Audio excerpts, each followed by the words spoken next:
We're live. We're live. Look at that. Flawless. Good, ladies and gentlemen. Welcome to Vape Talk UK, episode 107. The numbers. Can you even believe in the numbers? Can you believe it's 100 episodes? Tom, you've actually done 107 episodes, except for when you're a fanny and you're sick, haven't you? No, technically I have done 107 episodes, but Poppy was born and I was sick so a few times. So yeah. Yeah. So you've probably done about 103 of them, right? Mm-hmm. It's a fucking lot of episodes, that is. Hell of a lot of episodes. Well done, mate. You've been live. Hours. You've been live to over 23 people in the time you've been working, doing this. Oh, fuck me. Mad. I'm impressed. I'm impressed. I'm impressed with Right. everything about Tom. What's he on about now? I'm impressed with everything about Tom. Tom's a very impressive character, to be fair. I look at Tom and think, when I grow up, I want to be just like you. I look at Tom and think, oh, if he went on a diet, he'd look just like me. I look at Tom and I think, I don't care if he doesn't pass the pencil test. I still want to get it in between them.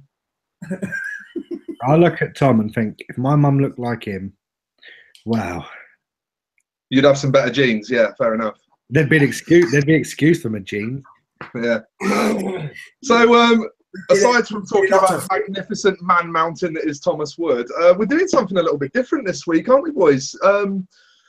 We got obviously a few of the usual segments to talk about, so there will be plenty of vaping stuff. But we wanted to talk a little bit about like what people get on with outside of their vape lives and kind of try and like get that whole, you know, cross section of like what the fuck a vapor's all about sort of thing going on. Oh yeah, Kev Lester in chat's just asked where Dolan is. Anyone want to shed any light? Like I think he got a particularly leafy branch stuck in his throat or something. I only got AIDS, mate. AIDS, was it? I heard he bumped his head on a helicopter. Yeah, that would make sense. Yeah. I think the AIDS story is more likely, actually. I heard that his finger went through, but his finger was so long it popped his intestines. He's got really long fingers, that lad has. They're really long. Mm. Yeah, but if he didn't, he'd be so out of portion. Yeah, it wouldn't look right, would it? Like, but he's, do you know what I mean? Like his hands are like fucking little spider puppets. Like, do you know what I mean? They're creepy, aren't they? He looks like salad fingers. He does look like salads, yeah. But that's bad, that is. If anyone doesn't know what salad fingers is, Google it after the show. Have a look at salad fingers. It's fucking terrifying. It will seriously give you nightmares, though. It's properly bad. Yeah, hashtag get with 2012.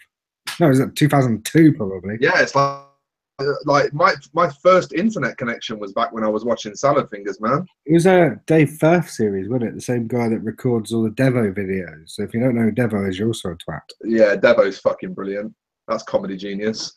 So should we do some? You what? He's still getting booked as an artist to do festivals. Yeah. I swear live shows and everything. I swear you got mugged by him for 20p and a bus ticket, didn't he, Tom? He's actually local. He's from Doncaster. He's about an hour away. Yeah. He's one of your boys. He's one of your boys from the hood. Back when you were wearing Burberry caps and... That's it. James Clark's just put the link in the chat. Fatpie.com. Fatpie.com is where you'll find Devo. I'm not sure about Salad Fingers. And pictures of me and Thomas. Yeah, yourself, you. Should we do some what you've been vaping on? Yeah, go for it. Yeah, well. Tom, what you've been vaping on? And how's your week been? And is your back still bright purple? And do your balls hang low? Do they wobble to and fro? Can you time in a knot and can you time in a bow? Well, we'll start off with my back. It still is fucking burnt. I'm literally fucking just peeled. And what about your pussy and your crack while we're at it? Pussy in the crack's all right. No, okay. That's absolutely fine. That. Yeah, I'm still peeling. My back is fucking raw. I bet you eat it like cornflakes, don't you? Oh what? Like portable cornflakes. Oh, you dirty! Fucking salted bacon crisps. Pork scratchings. Oh. That's about as vile as that fucking dry it I just got. Oh. To be honest, Tom, with your little T-Rex arms, you wouldn't be able to reach your back. Abby'd have to feed them to you like a monkey picking off gnats. T-Rex arms. Oh, I'm picturing all of this in me. You know, I'll be peeling them off and then feeding round to him. Like a reach around food parcel. Yeah, anyway, Thomas, how was your week been? As soon as it's only Tuesday, it's not been too bad. But I haven't seen you since last week, so yeah, it's not been bad at all. Can't complain. The weather has started to fucking go shit, though, hasn't it? To be honest, being fat and you being sunburned like a fucking beetroot, you should be enjoying the fact it's not 90 degrees outside. I actually really like the actual heat. The end of the day is the fact is that I literally had my shirt off for about an hour and a half, and because I am the size of the fucking earth, the sun just went, fucking have some of that, lad. I know, and you had a big patch of grass that was all brown and wilted underneath. See, the problem is, Tom, as well, I bet you were like one of those Lidl's chickens. You stick them in the oven, and then when you take them out, the tray is like half a litre of water in it. And you're like, oh, how did that happen? Do you know what the shit thing is, though, boys? I'm going to be deadly honest. The most shit thing is that the fact is I'm peeling, I'm actually white underneath my peeling. I haven't even got a tan. That's upsetting. Tom, despite what you may think, you've always been white, pal. What you're about? Tom's a strong, independent black woman, and he don't need no man. What is with the netted? I took it over my nips when I was getting my suntan down. Oh my god! Can you imagine he's just tucked 2 slices of pepperoni over his nipples, like cucumbers on a bird's eye. Tom, what's with the netted trucker cap? Hey, it's not fully trucker. It's actually leather as well. Look, that's what trucker caps look like. But like, see, you can see the strange shape of your head through it with the light behind you. To be fair, Tom's head.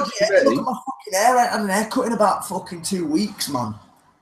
Tom is just like the shape of the lower half of his head plus a hat. I don't recognise him without a hat. I woke up in the same room as him once. I was like, "Oh, the fuck is that?" You can't without a hat on. You can't tell what way up his head goes. Yeah, fair enough. This is coming down lower as well. I'm going to be honest. But apart from that, not bad week. I had fucking mixed starter fucking kebab for fucking tea, by the way, boys. And that was quite nice. That's quite nice. I had haggis, chips, and gravy. Oof. That's also good. I had 2 slices of leftover pizza.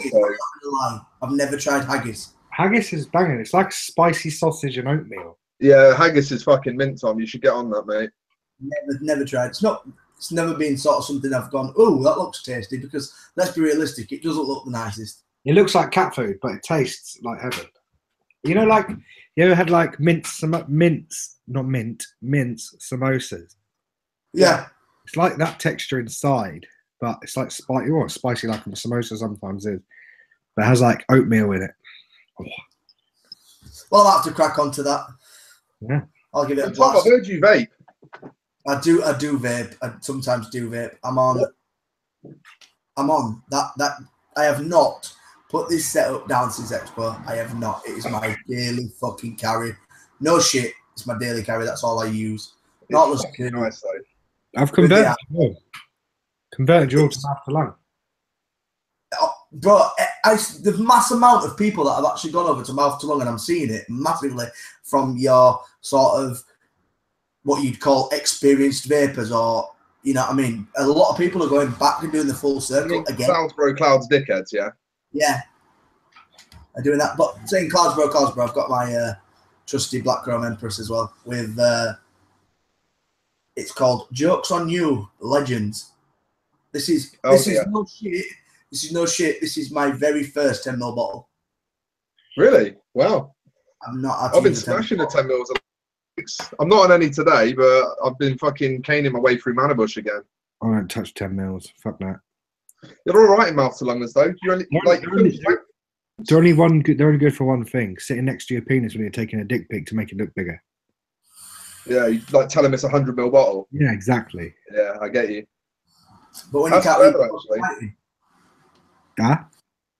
But when you can't read the writing, they just know it's a 10ml bottle. Well, it's better not see my penis. Yeah, it's because when you've got peel and reveal, fucking 100ml bottles don't have peel and reveal. To be fair, your back's peel and reveal at the moment. Fucking damn right it fucking is. Peel and reveal fucking stodgy. Peel away and it reveals a white man. Fucking red man at the minute, mate. What, from Wu-Tang? Yeah. Yeah, I heard Prodigy died the other day. R.I.P. Yeah, he did, yeah. R.I.P. Yeah, yeah. So are you vaping on anything else, Thomas? That's me. That's me. No, it's down to you now, Christopher. Was it? I'm vaping on. 3 guesses. Billet box. Yeah, vaping a billet box, right? With 45 milligram. Is it any of the new stuff, or is it stuff you haven't tried yet and the Nick Salts? It's stuff I didn't try. Oh, it's the same brand, but they released different flavors that I didn't get from the place I was getting them before. So I picked up some. Let's see what we've got here. Have you tried the new flavors, or have you just stuck with the ones you knew? I bought all of new ones apart from one, and I got one that I already knew that I loved. I've got strawberry lemonade. I've got blue raspberry lemonade, blackberry, strawberry watermelon taffy. I think I've got just a plain melon and like 3 others, but I've been doing like a tank out of each. My question is though, Chris. Yeah. Even though it's 45 milligram, does it last you a lot longer?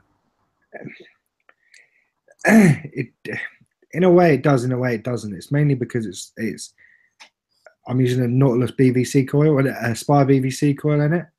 So they last ages anyway, and they take you fucking forever to empty a tank. But I think it's more because I do chain vape it, but I'm only doing it at 9 watts. So, you know, it's different if you're chain vaping a 3 milligram and say this bad boy. I 100% agree, but what I'm trying to say is, obviously, like, because it's obviously a higher milligram strength, is that sort of slowing down your vaping, or would you say it's just generally it's normal? It's slowing it down, but I think it's mainly because of obviously the less vapor production, less vaping. Does that make sense? Like, I take as many hits as I took before, but they're like rather than Yeah. an angry dragon. So yeah, I'm also vaping on this, but my throat's hurting a little bit and my chest's a bit tight, so I'm going to go nuts with that. I'm vaping Boomstick by Juice Papa in there. And I'm also vaping on the Maelstrom by... That's a nice looking bit of kit. Purge, yeah. And I'm vaping the Clone Pandora. Nice. Yeah, I heard they're as good as the originals. And I'm vaping Boom Juice Keebury in there. And I have to say, this Clone Pandora... Does it hit as hard as a real one? It's fucking terrible, mate. They've taken my innovation and fucked it in the arsehole. Is it really a clone? That's genuinely a clone. Oh, fuck me. I thought you were joking. No, I'm genuinely vaping a Clone Pandora. I'll show you. I've been vaping it for a few days just to test it out, and I kept it quiet because obviously I wanted to announce it on the show. But like, yeah, let me grab one now. I thought you was pulling out fucking leg when you said fucking clone. No, Yeah. I just assumed he was taking a piss. no, I'm being deadly serious. Yeah, because, you know, if you want a brass at the moment, you've got to go with the clone, unfortunately. Yeah, John said you should have got a brass. Well, the guy that sent me the clone, he actually sent me 9 clones. Anyway, I won't go into the dispute, but he had them on his website. I questioned it, and he said, shit, I didn't realise that it would offend you. I'll take them down. And he sent me them. Yeah, because everyone's actually scared of you, Chris. That's the thing. No, it was a whole different situation. So this has a label on it that indicates it's probably brass or gold. It's in a black box, which confuses me because obviously mine are black in the black box, and it's stainless, so that's a bit weird. But yeah, first difference. Oh, Like, look at the fucking size difference. someone had a Jeremy Beagle moment there, didn't they? The box What the fuck? Jesus Christ. The boxes don't match, and obviously the designs don't match either. So I'm presuming they never had an authentic to copy. And I can tell you this for nothing: they definitely didn't get the designs from my factory. Because fuck me. Right. So we'll go with three things about the Clone Pandora, which will make you well, they made me want to punch myself in the face, but that's because they're idiots. So, let me get a little trusty butter knife. Right. So, first off, anyone who's got a real... Question is, Chris, the question is, does the clone come with a BF pin? No, it doesn't. Right, so for one, ours are machined. I did have one the other day to show. I'll send that to Chris Hannigan. Basically, ours are machined to be press fit. Fuck, I haven't got one. Oh, 2 seconds. Let me grab it here.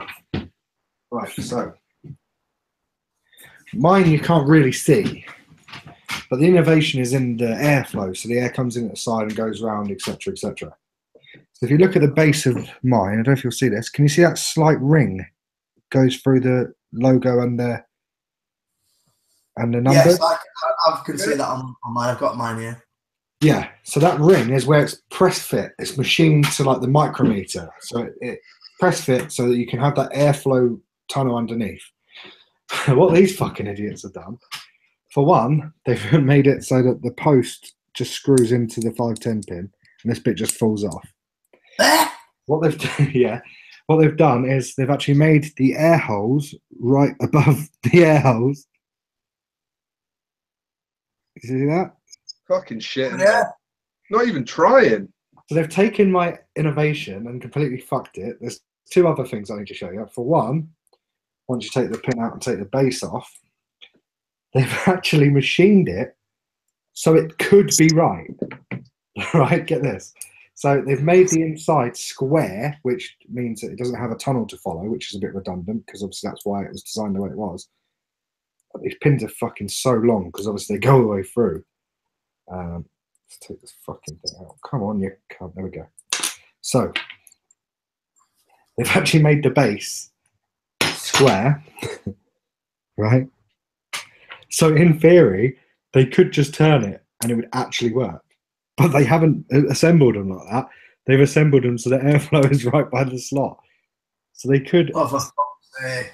But the best part, and this is the funniest fucking bit of all, the airflow is actually bigger on the Pandora, on the clone. The air chamber's bigger.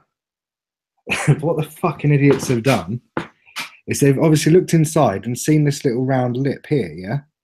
Inside the genuine one, which is the tunnel that the air follows. So they've machined it in for no reason other than to look similar, which it also covers the air holes.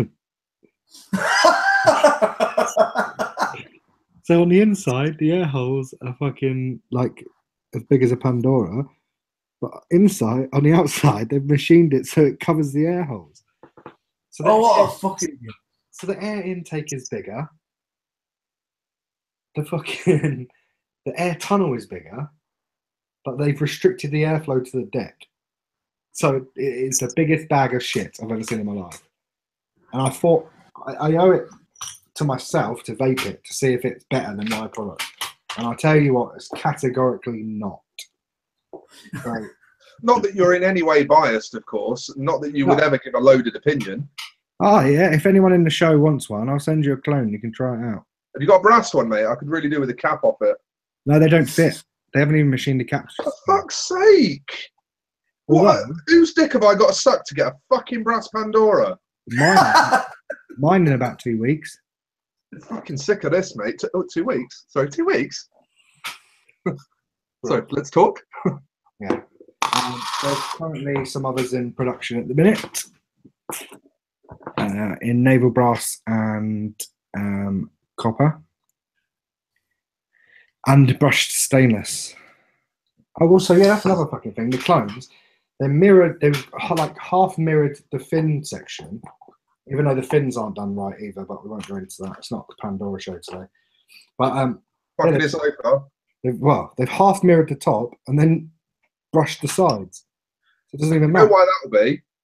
Because they'll be using a translucent black for the gunmetal version.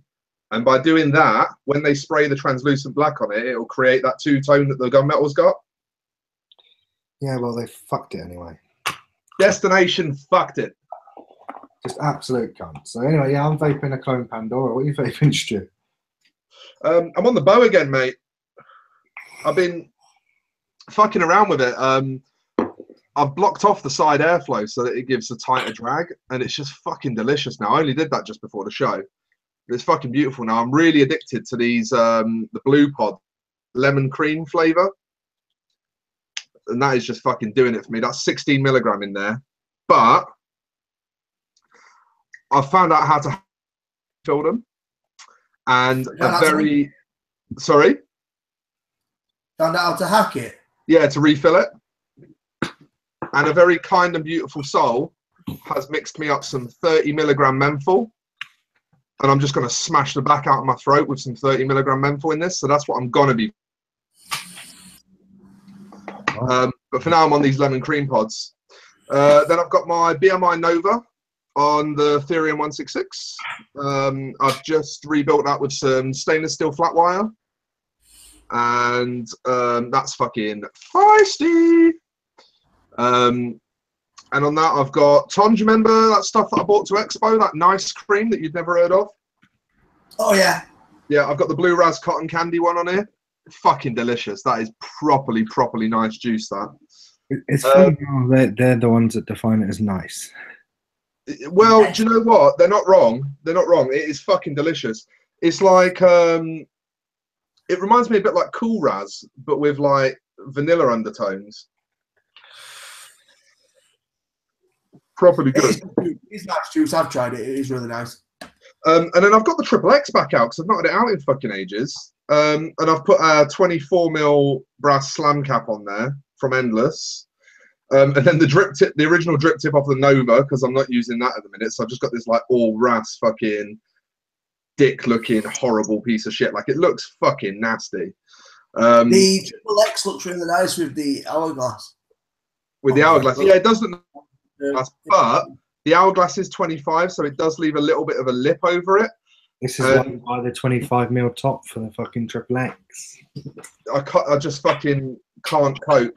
I cannot cope with like Atty overhang or underhang. It fucks with my foot so much. So yeah, I'm sticking with the Slam'em at the moment. And I've got the dying embers of my last bottle of Boston Bad Boy on there.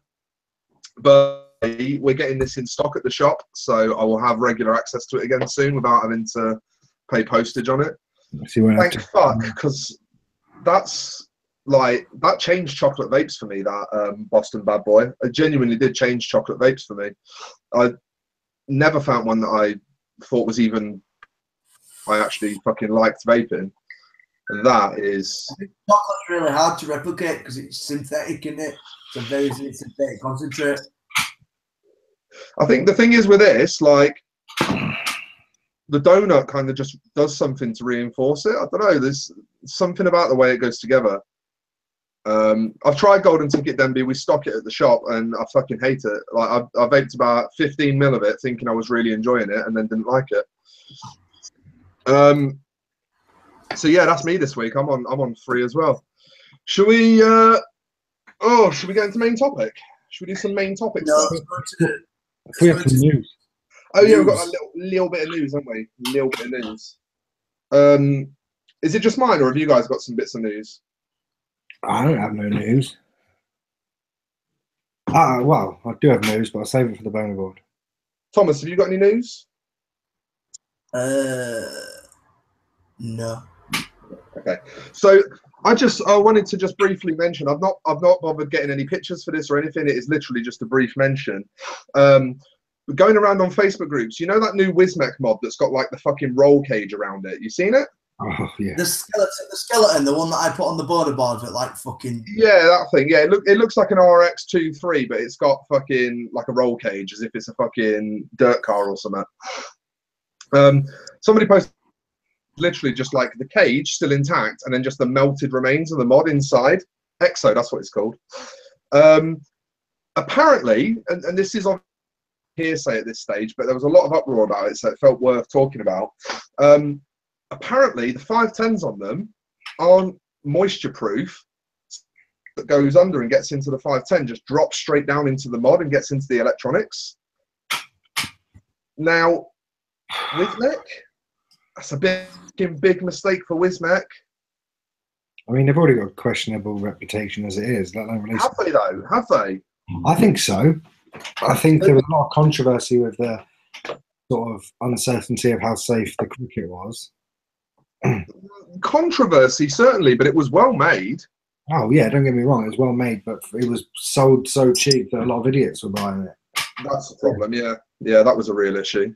And so I think that's down to the consumer rather than the manufacturer, but I think it's down to the person that sold it to them, really. Yeah, it's down to the consumer for purchasing it that they don't have a fucking clue, and the shop as well. But yeah, the Exo was a bag of shit looking anyway, and then for this to come out, it's just additional bad press. Yeah, the rumor is that they are actually recalling them. Yeah, well, that rumor with the what's it, thingamajiggy? I was at a vape shop in Elgin, like near me, and they had one of them had a product. I can't remember what it was. He usually watches. So Ricky, if you're watching, whatever that thingy was you were telling me about, they recalled the other week. Let me know. But yeah, it was another issue with the 510s where it wasn't as secured. So you were like unscrewing your RDA and it was pulling the 510 off. Yeah, but the thing for me, right, is with that comment, Chris, we're in 2017. Why the fuck are we still manufacturing shit with shit 510s? Budget, I suppose. I mean, I think it's probably more. Yeah, but these are big name brands. Wismec is distributed by fucking. Wismec are a fucking industry leader. By one of the fucking biggest distributors in the fucking country, UKVB, distribute Wismec, and these are meant to be one of the best fucking manufacturers in the world. Yeah, that's the one. A lot of people shouting up about the Predator. The 510, the Predator's had issues with the battery door. The Predator's had issues with putting itself into stealth mode. I mean, Predators are good at that. Hilarious for new vape when their mod puts itself into stealth mode and they come in fucking panicking. I mean, but you're talking the Predator was a Wismec product as well, wasn't it? Yeah. And I mean, Predator's good at putting himself in stealth mode, so I mean, it's only good in films, though, isn't it? Yeah, I mean, it's an appropriate feature. It should do it, but then I suppose by that same token, it should also blow itself up if Arnold Schwarzenegger beats it in a fight. Well, this is true, but I mean, yeah, I think it was Vape. Was it Vape GB? What's the company that had them? The Exos. Oh, everyone had them. They're from UKVB. UKVB. That's they recalled it, didn't they? It wasn't like UKVB are the national distro for Wismec. Wismec is theirs. So did UK 6, I believe they recalled them as well. Yeah. But I mean, the problem you have with that is that, sorry, Chris, go on. So the problem you have is that because it's a sort of it's a budget range. Do you know what I mean? It's not a high-end, expensive mod. More people buy it, and there's even more people at risk. You know what I mean? Even more danger. It's not like a really expensive, high-end, rare mod is blowing up. To be honest, I think a lot of the issue with that though is that people don't realise where their money's going between entry level and mid range. I mean, like this, for example, this is mid range. It's not fucking high end. You know what I mean? Yeah. I mean, this one's got a limited edition door, so it's a little bit more money. But you pay 140 RRP for one of these, and like I know that sounds like a lot more money than a Predator or an Alien or something, but like think about how much more mod you're getting. Like you're getting a fucking DN6 in there that never skips a beat, will never fuck you. But at the same time, it doesn't mean anything to entry level vapors that are exactly, and I think a lot of it. You know, we waffle on about education all the time about how it would be so much more helpful if people came into this informed and knowing what the costs were going to be, knowing what they were getting themselves into. And it's not because us working in vape shops want a fucking easy life. It's because we want people to have a good experience. I mean, I do understand. Not the cost. It's not the cost, though. For me, regardless of what you pay for your device, we're in 2017. Technology is at its fucking highest. And it should be safe. You think, right, if a mod goes out at 50 quid, everyone's going to buy it, right? So you've got a lot more sales going out. Does that not mean that it should be the safest? Because it's going to a lot more people, because a lot more people will buy it. It's consumed a lot more, so it should be fucking safe. Well, that's the irony, though, isn't it? Because the people that buy a mod that's cheap also get the you know, the added bonus of it costing less to manufacture, so less money went into it. And it's like the billet box. The billet box is just a glorified Nautilus 2 with a 40-watt DNA in it. Now, I understand that to most people it doesn't make sense, but the level of craftsmanship that goes into making one makes it worth the money for me. And I don't have fears that this is going to leak juice and blow itself up. Do you know what I mean? Mm. And it's like, well, you shouldn't have fears that it's going to leak and blow itself up with anything. Right. I'm not joking, yeah. For most of the time that I've owned this, I've had the skill on it. The skill is the leakiest fucking dickhead RDA in the world. I'm talking, I've lost count of the number of times there's been a snail trail of juice going straight down there and straight over that button, right? That button, literally, if I suck on this button, you can see juice bits come to the surface. If I suck on it to like pull the air back, you can see just down here, there's a little bit of juice that's just come to the surface. Yeah. You know what I mean? Like, there is so much juice inside this button because that RDA constantly leaks. Does this mod ever auto fire? Has this mod stopped working? Has this fire button given me any issue? Just fire first time every time. And it's like, I mean, I suppose it's the same with like I've got a Cyclone Evo, and they're expensive DNA 200 devices, and juice, once it goes through the 510, it does get into the mod, and you can suck the 510 plate and juice will come up, but at the same time it's manufactured with quality product, quality chip in it. It's got safety mechanisms. It's not liable to just blow up in my face. I mean, I do think Paul makes a very valid point. You know, you can never educate someone to part with money.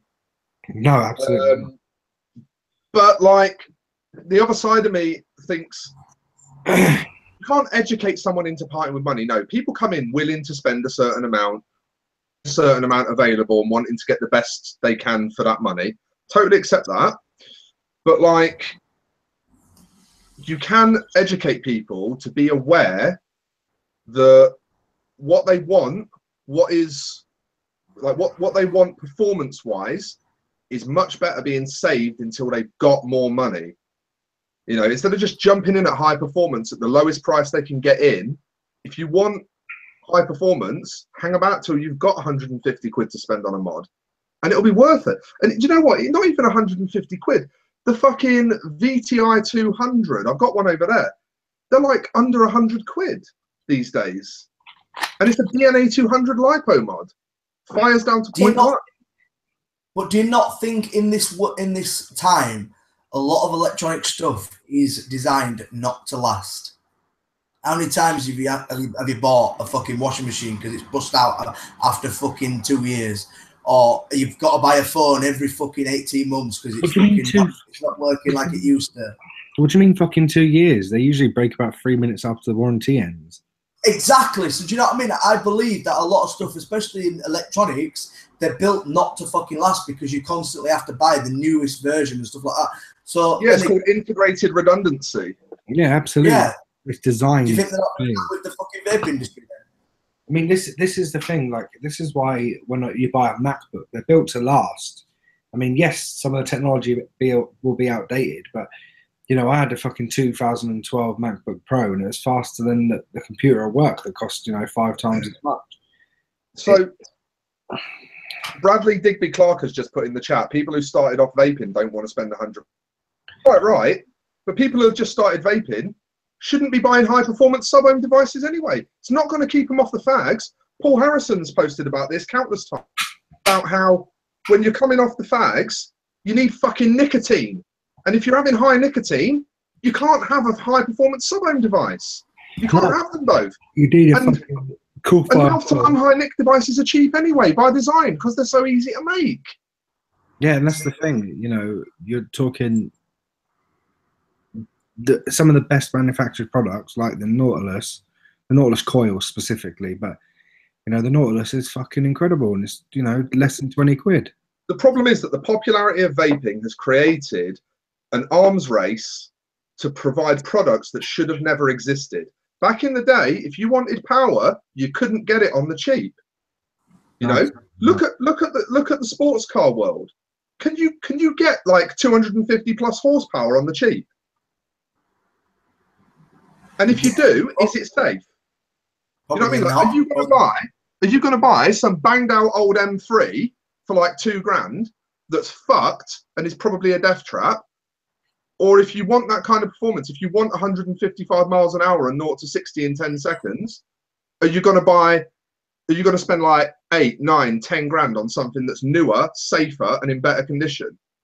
In no other world do we high performance at low cost. Yet in vaping, everyone thinks that that's what it should be. Well, it's like when you buy something cheap, anything cheap. You buy it, like for instance, I was looking at getting a tower fan because of the recent heat wave for 3 days. So I was going to get a Dyson Airblade. And then I was on video chat with Phil Reeve, and his sounded like a fucking jet engine. I'm like, I thought they were supposed to be quiet. And he goes, no, they're not. So I said, all right, fuck it. I'm going to get there's this tower fan made by some company. And don't get me wrong, the fan works fucking brilliantly, but there was no screws to hold it to the base, and the plug pin was bent, so it wouldn't even fit in the plug socket. So I had to take the plug apart and mend it myself, put a new plug on it. But at the same time, the fan itself is the tits. But I went cheap and paid 90 quid rather than 150 or 200, and I got what I paid for. Do you know what I mean? And fucking 90 quid for a fan. Fuck that. I'll fucking get a piece of paper and whack myself. Oh, honestly, no, it's nice. How big's this proposed piece of paper, Tom? Fucking A4. Well, you're gonna get a flip chart. You'd have to get Paul with like a fucking super king size bed sheet to wash you down, pal. Endless fans, mate. Just needs to that. Didn't Paul sleep in his car with his aircon based on the current humidity issue? I want Paul to elaborate. He said, lads, this problem will go away within 12 months. I want Paul to elaborate on his comment. I'm presuming he means that once the TPD kicks in and all the notifications are gone through and you have to submit to release a product, all the substandard products will be fucked off the market anyway, and all the new ones will go through rigorous testing before they're allowed to go on the market, so all the shit won't get through. You're not going to pay fucking, I don't know, 500 quid or whatever it is to notify a shit product knowing it's not going to get through, are you? Yeah, 100%. 100%. And do you know what? I can't wait. Genuinely can't wait for that time when regulation is actually a mark of quality and like guarantees the customer that there's a certain baseline that they can expect from the market. Because at the moment there isn't anything. Like there's no baseline of quality that you can go into a shop expect to receive for your money. You know what I mean? You can pay 20 and you can get a fucking CE4 pen set up, or you know, like the fucking Diamond Mist ones end up working out to about 13 or 14 quid.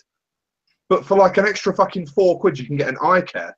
You can't even compare those two devices in performance. When you're talking, you can get a T22E or whatever it is for 25. The new T20. 25 the new T20s are like 28.99. Yeah, and you pay 20 quid for a fucking CE4 from a garage. Yeah, and do you know what? The flavour on those new T20s is fucking stellar. Absolutely stellar. I want to know, I thought vape advertising in public places was banned. Why? What are you asking? Because I've seen a couple of fucking Vape and other bullshit, big tobacco adverts on bus stops up here. Yeah, you can. Bus stops, billboards and buses. Well, that's just shite. But I mean, I've mentioned this on a show before, but there is a blacked out double-decker bus that goes round with Vape down the side of it around Leeds City Centre. Well, that's just shite. I mean, I can afford it. I can afford to advert in the local. Chris, it's literally blacked out, mate, and just has Vape on the side. That's it. You don't even know it's an electronic cigarette company or anything. It's just blacked out with just Vape. See, it's bullshit because, like, I can afford a little spread in a newspaper, but I can't afford a fucking billboard or a bus. Do you know what I mean? That's exactly why the regulations are done. Yeah. Absolutely. If you've got big fucking books. Well, yeah, to make it better for big tobacco to fucking stay afloat in the industry. Thanks. Well, they're just pricing all the little men out, aren't they? And anyone that's big balls enough to carry on after all the shit hits the fan, they're just going to buy them. So, but I mean, this is another story. Come on, we're going on to main topic or what? Yeah, but like, just one last thing on that though. Yeah, they might be pricing out the little man, but 75% of the industry is the little man. Most of this industry is small independent businesses. No, it's not. It's not. 99.9%. 99.9% of it is big tobacco. 99.9%. Are you serious? The hobbyists that we're in is fucking tiny. I hate to Absolutely say it. tiny. I can't imagine how much sales they get from over-the-counter e-cigs that you buy at Tesco, Sainsbury's, fucking. You'd be surprised. You'd be very surprised. Yeah, I can imagine it's fucking insane. The industry we use with regulated mods and mechanical mods and high VG juice is fucking minute compared to fucking. Oh yeah, with a 0.1%. Yeah, without a doubt, we are. You go to Expo and you think, fucking hell, this industry is fucking huge on this side of things, and then you look at it, the actual stats of, you know, Mary who's fucking 80-year-old who buys a fucking 3 for 10 mils and a fucking coil every fucking week. That's majority of the fucking industry. I mean, it's fucking insane because you're talking like there's mods that we think are hard to get hold of. We're involved in the deeper, darker side. Well, not darker, but we're involved in the deeper side of vaping. We are the hobbyist, and you know, there's mods out there that are unicorns to us. So imagine how Joe blogs. If we took a cross section of vapors, you know, half the country or whatever, I bet 99% of them don't know what the fuck we're talking about. 0.9% of them don't really know what the product is. Then 0.1% know what it is. I think that it's hard to get hold of. Do you know what I mean? We're that 0.0001%. Do you know what I mean? And from our side of it, we are a big side of the industry, and the reason that is because there's a lot of money in this side of the industry. But fuck me, there's a lot more on the other side. It's a bit like this, Stu. How much revenue do you think Magic the Gathering take? Oh yeah, no, I know that. They're working very closely with them. They're working stupid amounts of cash. Yeah, I mean they have 22 million players, and their average weekly spend is about 10 quid. Exactly, and you're telling me that 90% of the people you know play Magic, do they? No, not at all. Not exactly, at all. And that's the thing. To you, because of the circles you move in, you'll know more people. Yeah, it's definitely the echo chamber. I'm totally coming around to your way of thinking. It's just we are fortunate enough to be in the industry of the hobbyist rather than of the vapor. We don't design products for vapors. We design products for hobbyists. But then you say that, but we filled in a survey at Age of Steam recently. Well, Steve did it, an industry survey, and when the survey results came back, they gave us the results of the entire survey, not just obviously a summary of what we'd submitted. They gave us the full result, the full finding. Yeah. One of the most interesting things in that survey, on a national scale. Wait. Can we do this like Family Fortunes, where you ask us, we guess what the top answer is? No, I'm just gonna cut to the chase because we've still got a main topic and a boner board to fit in. Go on. On a national scale, the two best selling, and it is literally equal, it is literally like bang on level, the two best selling nicotine strengths are 3 and 6 milligram. Yeah, but you got to think, how many people do you know? Like, I know. Who did the survey? If the surveyed, yeah, the hobbyists, you're going to get that. Yeah, I mean, if you're in vape shops, you're going to get a lot more hobbyists in most. No. Certainly, our vape shop is not a unique environment, and in our shop, we get white label 50/50 higher nicotine juice is what keeps our business. Literally, what keeps it running. No, but I meant like, ignore me what I said. I wasn't making sense. What I meant was like even the like little old lady who comes into the vape shops. So even in the short amount of time I spend in vape shops up here, little old lady will come in, and she'll still be vaping 6. Do you know what I mean?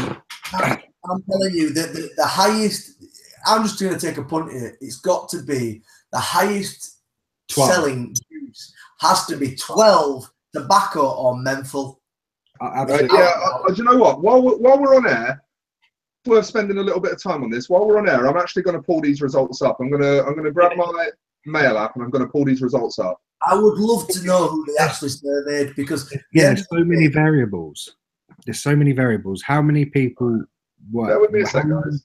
How long was it running for? Right, so this was done by eSig Intelligence.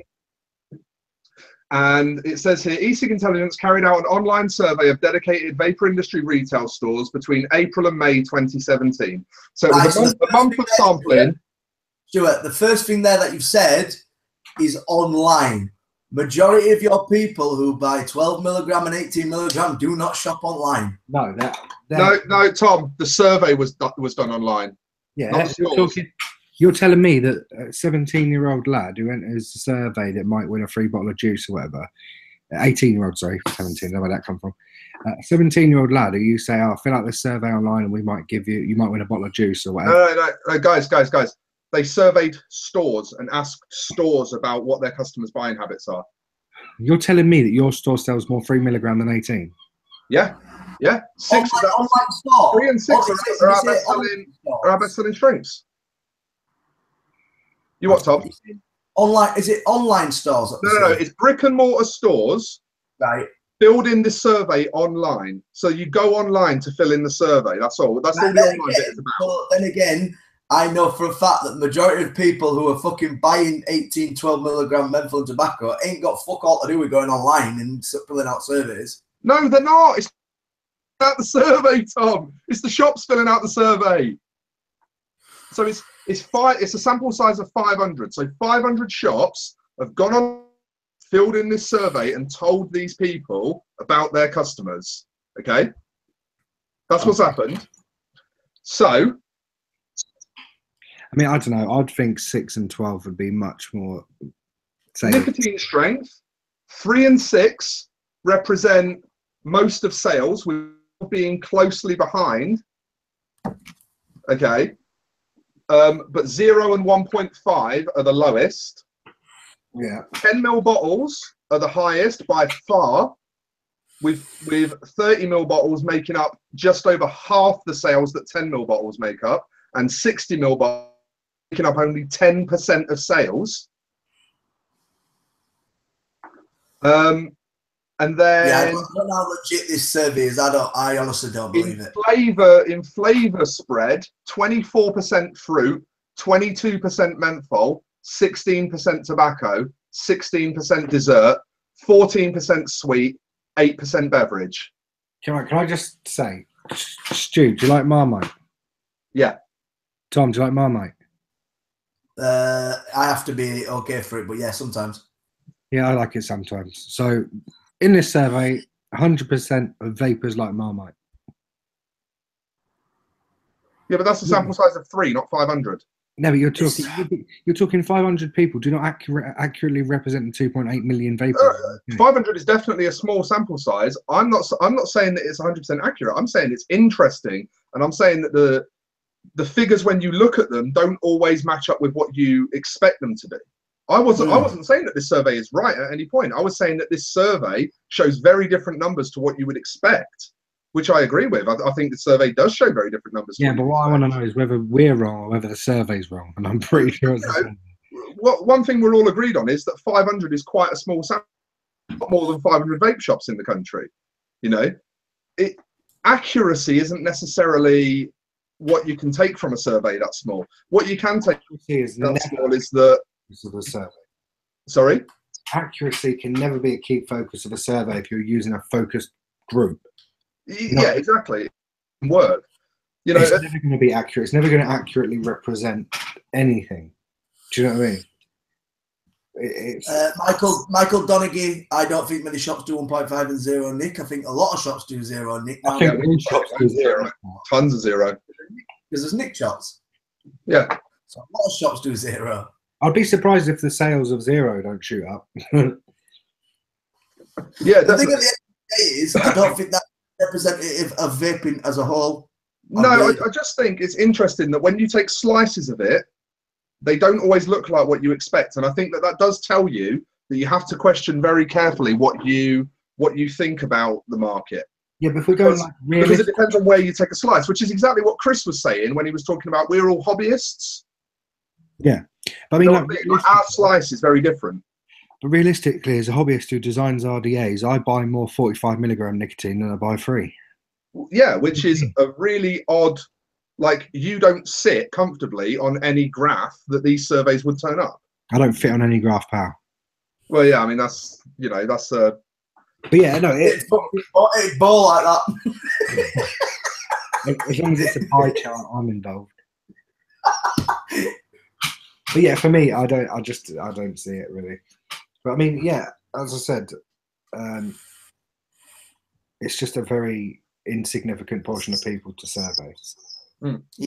No, I don't think it's fair to call it insignificant. I think that's a bit heavy to call it insignificant. Relatively insignificant.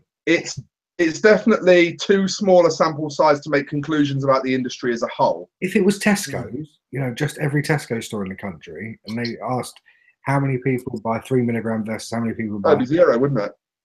No, they sell 3mg for Vape and stuff. Yeah, but it'd be fucking very minute compared to fucking 12 and 18s, without a doubt. How many Tesco stores are there in the UK? Fucking loads, too many. So it'd be a more significant portion. It'd be a more significant portion of vapors than it would be these 500 shops. Yeah, fair enough. Should we main topic? Yeah, why not? I've had a now. Let's talk about something else. So main topic this week. We wanted to talk a bit about what makes vapors tick that isn't vaping. We all know how passionate we all are about this industry. Like everyone in our chat at the moment, there's 72 people watching the show right now. You obviously care enough about this industry to watch a fucking vape show that's like 2 hours long. So vaping's obviously a big part of your life, but we don't necessarily ever get to hear much about what else people do with their time when they're not fucking tooting on a safer alternative to smoking, you know what I mean? So we just wanted to kind of go into that a little bit, discuss what we do, and also like try and get chat throwing up some of the things that they do outside of vaping. So, start thinking now about like stuff that you might want to hear us say our little piece on, and anything that you guys do that's not vape related, chuck it in the chat so that we can have a little talk about that. So I want to go to JB first, and I want to know what you do when you're not designing them vaps, mate.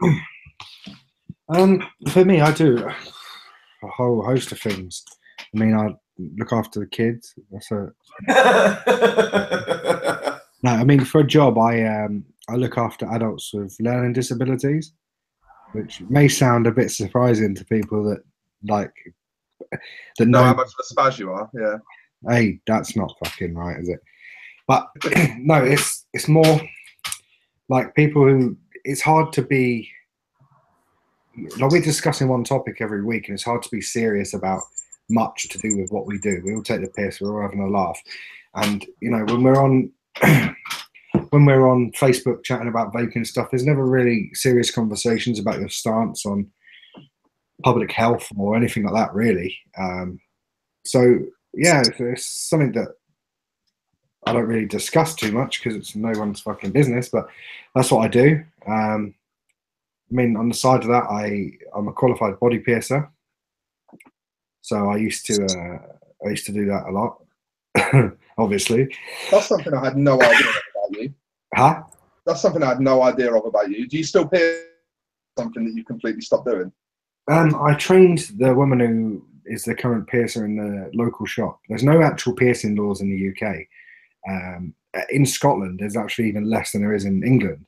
But in England, there's, age is just a guideline. There's no legal qualification you need to have to be a body. Yeah, you just need to be health inspected, don't you? Yeah, exactly. It's the premises and it's your. The problem is when you're being inspected by a health inspector, they know less about piercing than you do, presumably. Yeah. If you're the one holding the needle.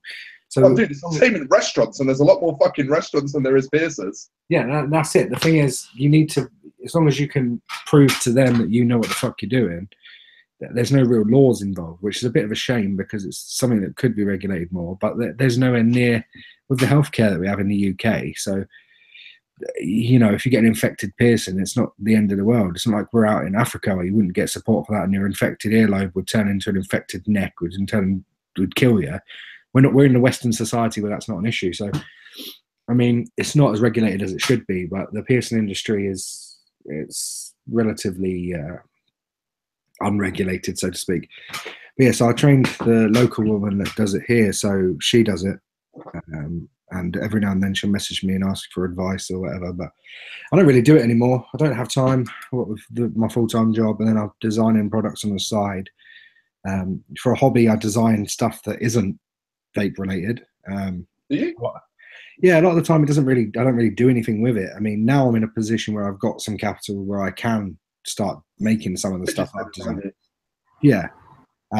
So I've got a project that I'm working on at the minute, which isn't vape related, which is quite interesting. But at the same time, until it's done, to be honest, it's not vape related, so it's not something I need to put out on this sort of forum. But yeah, so I've got a full-time job, and then I run Pandora, so to speak, Psychosis Inc. Design products. I also design products for a few other people. So a lot of people you certainly do that. Well, some people come to me and say, I've got this idea and I want it turned into a technical drawing so it can be machined. So I help them with that. That's something I do in my spare time. I play a lot of Hearthstone, which is a bit sad, but it's enjoyable. It's a video game, basically, but between Grand Theft Auto and Hearthstone, play a bit of both. Apart from that, video gaming is something that we're all a bit into, isn't it? Yeah, I mean, I think Tom, you like a bit of video gaming as well, don't you? I don't mind video gaming. I just want to make a comment while we're just going over this stuff. I just want to say, do you not feel like sometimes like your passions get overshined by vaping because it is such a massive thing in your life? Oh yeah, fucking absolutely, 100%, 100%.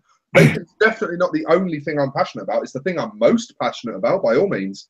But there's so much other shit that I do, and I get very little time to think about it. Yeah, I mean, for me, I kind of vaping took over quite a bit before I was even involved in it on a design point of view. You know, I've bought. I mean, that's another one of my hobbies, I suppose. Buying shit I don't need. I've got so much shit that I just do not need. I don't need it. I don't know why I buy it. I buy it because I want it, and I want it because I'm an idiot. And there's no way of getting out of that circle for me. And the more money I earn, the more shit I can buy, the more I regret buying it, you know. But at the same time, I like stuff. So, like, for instance, I bought a little example. Wait, oh no, sorry. I like to answer your question. Yeah, vaping does take over your life, especially when you put yourself out in a public forum by like releasing your own product, and then you have people inboxing you, whether it's to congratulate you, whether it's to ask questions about it, whether it's to tell me what they think of the product, whether it's to ask for advice on builds and stuff, or whether it's to ask me for stuff. That happens quite a lot now. Appreciate, bro. Yeah, I'll rep your product, bro. I get that quite a lot, but I mean, a lot of people will just say, you know, can you help me with this?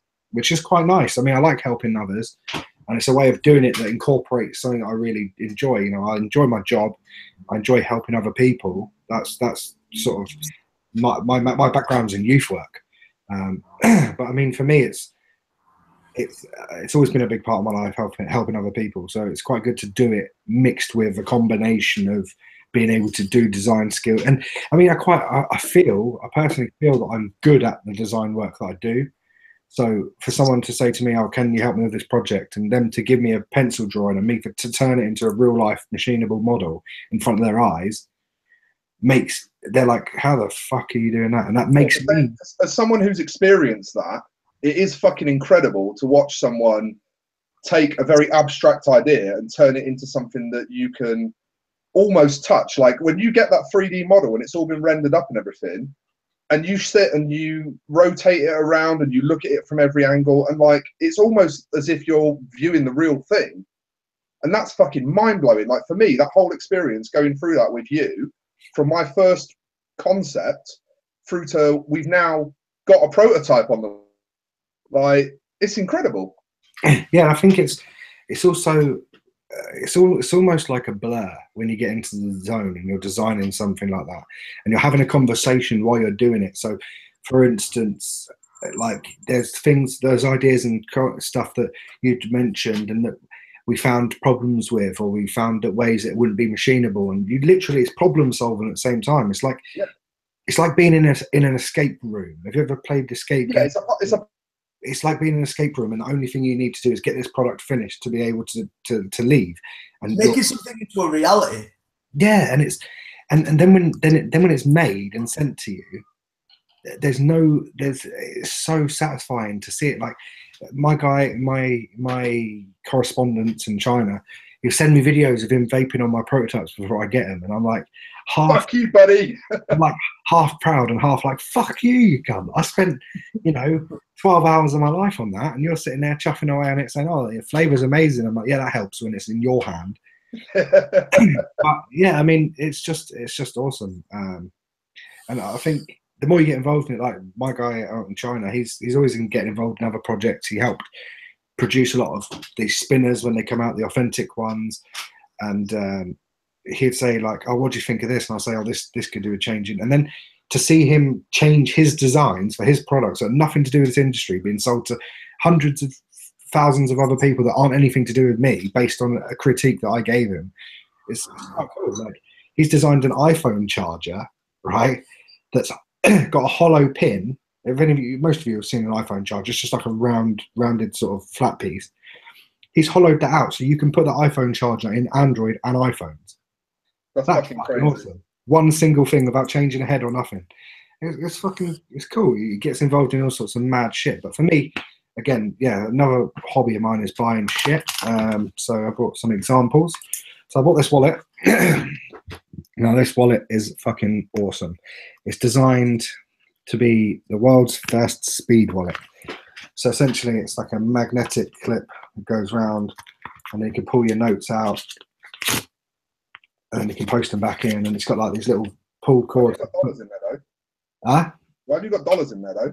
Oh, because I was looking at something and I wanted to see how it would work with the size of the dollar, because they're considerably longer than our notes. Right. So yeah, so you can put cards in here, and you can put cards in. Wallet, Chris, you don't do anything with fucking speed. The only thing I do with speed, mate, spend money. Has it got a little moth compartment, Chris? Because like you're Scottish now, aren't you? So Well, see, this, yeah, haggis compartment. But no, this is like a this is a beta. This is my old one. I've had this for about 1.5 years. But when I bought it, I also bought another one which I haven't used yet. So this is how they come. All fancy packaging, genuine calf skin. It's just really nice. Made out in Colombia. But then I went on and ordered one of these. I don't really. How the fucking other half fucking live there when you've got a bit of fucking dough? I know. This is like a metal framed wallet. So essentially, you slide your cards in it. It's got like a bottle opener on the end. It's got a can opener on it, and then it's got like a strap so you can adjust how many notes you're putting in it, and then you can put your cash behind there and pull that across. Then I've got like this one, which is what I'm using at the minute. Fuck me, you swab cunt. So this one's got like a little clippy bit on the front, and you can pull it back, and then it's got like a note holder in the back. It's got a little coin pouch in it, and then obviously all your cards are in there. So if you want a card, you just slide it up. So what we're learning here is right, so everybody else noticed Chris owns about 4 fucking wallets. The next time I see him, I'm fucking lynching the cunt. I'm telling you that now. I've actually got about 12 wallets. I've got ones I'm just remembering where I've hidden now. I've got one up here. What I find funniest about that is all of them have got something in them as well. Yeah, I'm lynching the cunt. I'm telling you, the next time I see him, I'm fucking having him. Oh, where is it? There's one up here. I see a fat lad walking up, fucking with his hood up. So yeah, check this one out. This one I bought as a bit of a gimmick, right? So let me get some cards out of my other wallets. So you put your cards in this. This is fucking Wallet Talk UK. Hey, you're talking about things we do outside. So look, you put your cards in here, and it's got like a little clippy thing on the bottom, and you pull that, and look at that. Oh! For fuck's sake, it's like a flick knife wallet. That's cool as fuck, though, isn't it? Look. Yeah, but right, another thing, speaking on this, do you not think, especially being a fucking vapor, we do like geeky shit? Hey, I've got a credit card in it. I didn't even know I had. I'll stick that with my other wallet. But yeah, no, I mean, I don't know. I think the industry that we're in, and I think a lot of it evolves from like looking on websites like Fast Tech and shit. Like back when I started vaping, Fast Tech, you bought a lot of stuff in it. Yeah, everyone did. Everyone had their little Fast Tech fucking boner. Yeah. So like on Fast Tech, I've got fucking I've got lock picking sets. I've got I've got an insane knife collection. I should have bought them. I've got about 50 knives. I didn't get them from Fast Tech though. Got them from like like UK like sports stores and like hunting stores and shit. I've got all sorts of fucking I've got about 50, 60 knives. And I don't do anything with them. I don't, you know, juke people up in the hood blood. Sorry, what was that, Chris? You don't what? Juke people up in the hood blood. You are the most middle class man in the fucking world, and you are as white as the freshly revealed skin on Tom's peeling back. You have no place talking that way.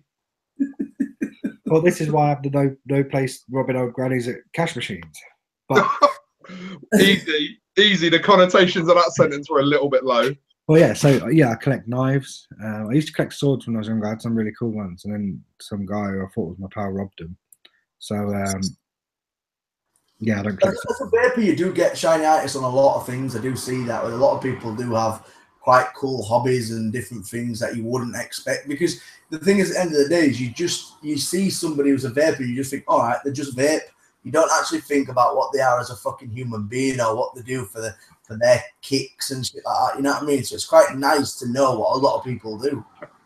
Yeah, I mean, I don't know where it stems from because I've always been like this. I've always been like, oh, if I want something, I buy it. But I think now it's kind of like now I've got stuff to offer for it. Do you know what I mean? Like, for instance, I didn't want an iWatch. I was offered an iWatch. So a friend of mine who vapes, I says, yeah, I've got this unused mech mod, unfired, trade you it. Yeah, right.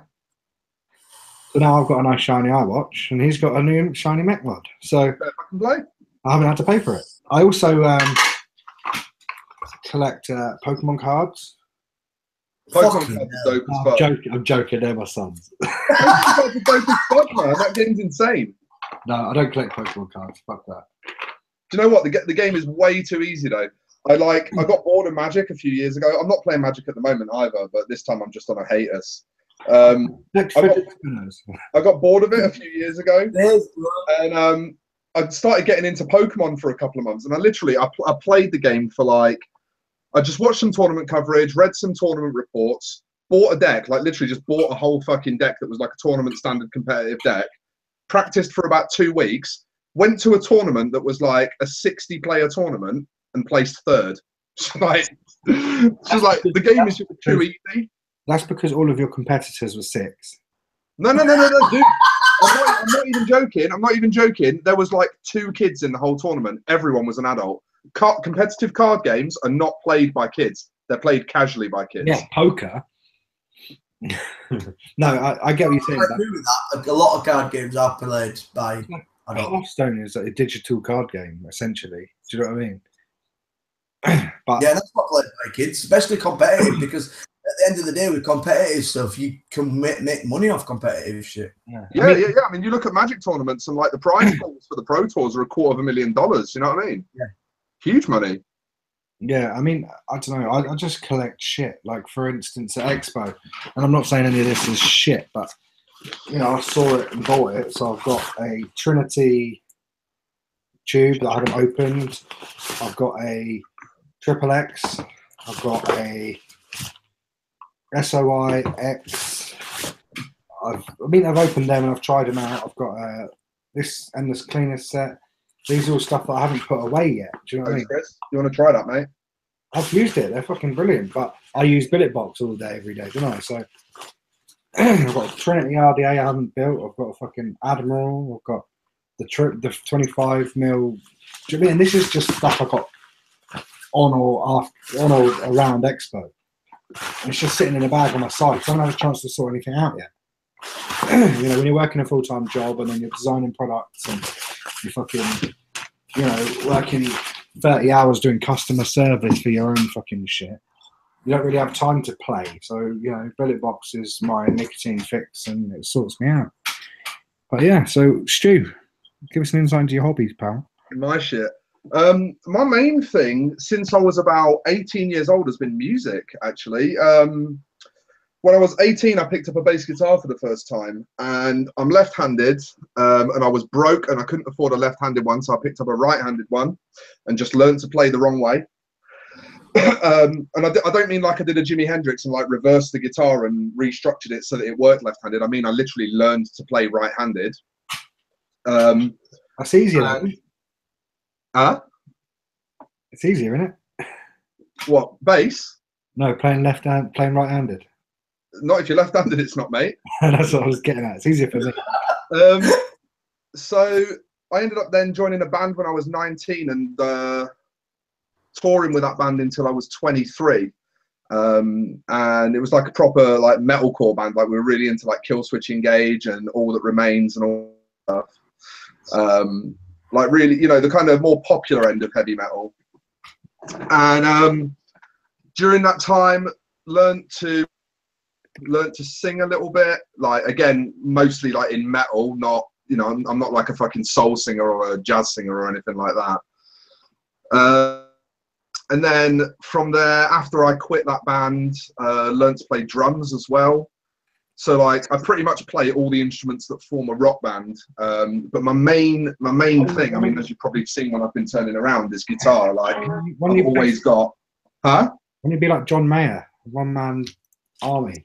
Yeah, like I've actually just recently, I've not been playing much music lately, and then just recently started to really get back into music again, and as a result started looking for a guitar again, and actually dusted off some old bits of setup that I had left over from the band days. Like I had an acoustic amp and a little effects unit and a few guitar leads and shit like that. Picked up a new guitar, and I've actually literally just for the last month maybe started playing again. And it's actually like really brought my passion for music back out. Like I'm listening to music loads more. Can you play a little tune? Probably not really. I mean, like I said, like everything that I play. I showed you my funky wallet. Yeah, but like everything that I play is metal. It's like it's fucking noisy, and half of our viewers probably won't be into it. You know what I mean? You can play an acoustic intro or something. It's also the fact that it's like 9:20 at night, and I've got neighbours and housemates. So you're telling me you can't play a little bit of Nothing Else Matters? No, I mean, like I've got an acoustic guitar. Like I play. People have seen me play this before. I think like that intro that we did for the anniversary show. I played some guitar on.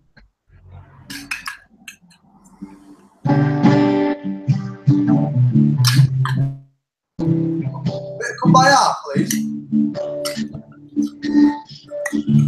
Oh, you're just like Jenny from Forrest Gump.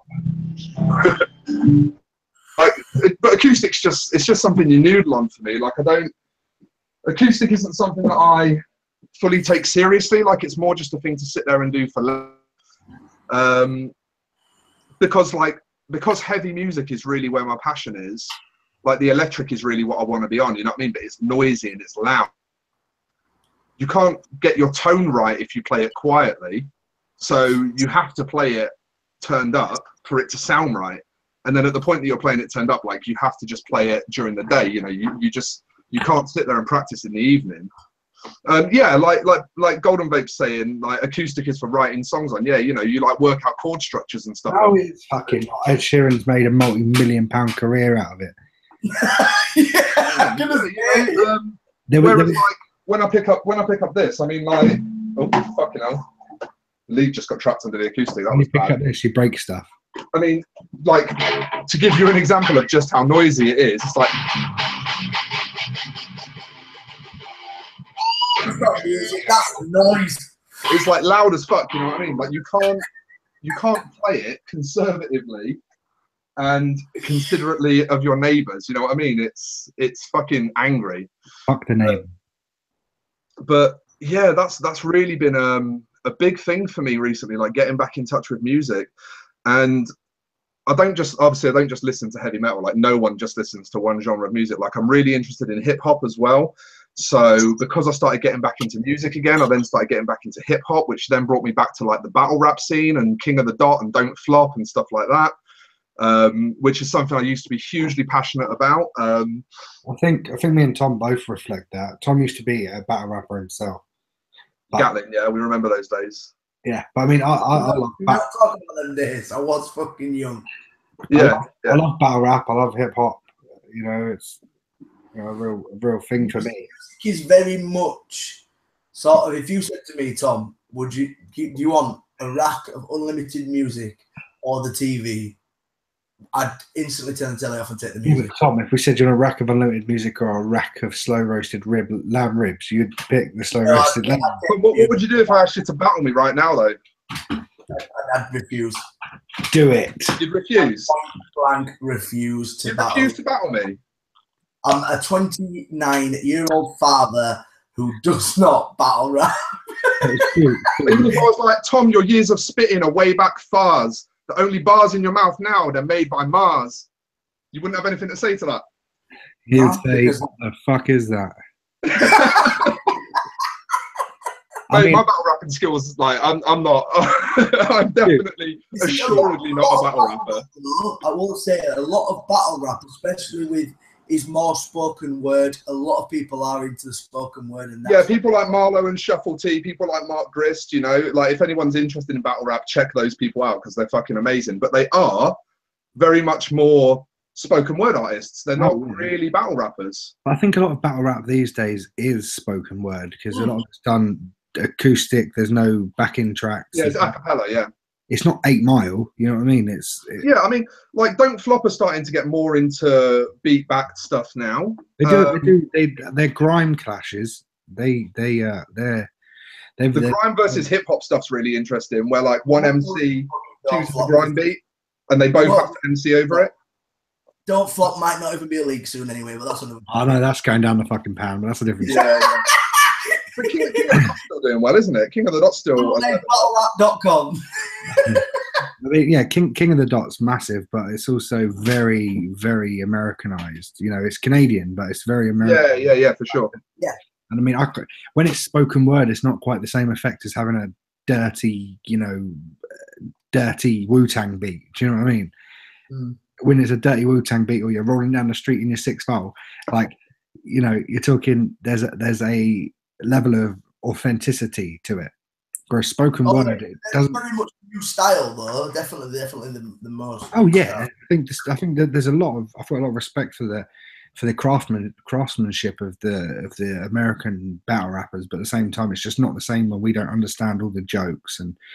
Yeah, but then that's the same when like our rappers there. You know, a lot of our guys don't go down as well in the States as they do over here. Yeah, absolutely. I mean, like you look at the guy that Don't Flop. Yeah, one of the two guys that founded Don't Flop. You look at his early battles, and he's an absolute master. The guy's incredible, really, really skillful rapper. And then you see in his later career when he starts going over to the States to battle, and it's very much a different crowd. But then that goes back to vaping because our crowds are definitely different towards fucking American. Completely. But it also depends on whether you're able to tailor make your jokes and your punches and your everything you do to the crowd that you're entertaining. Like you see Shuffle T go over to the States and he will make jokes that are relevant.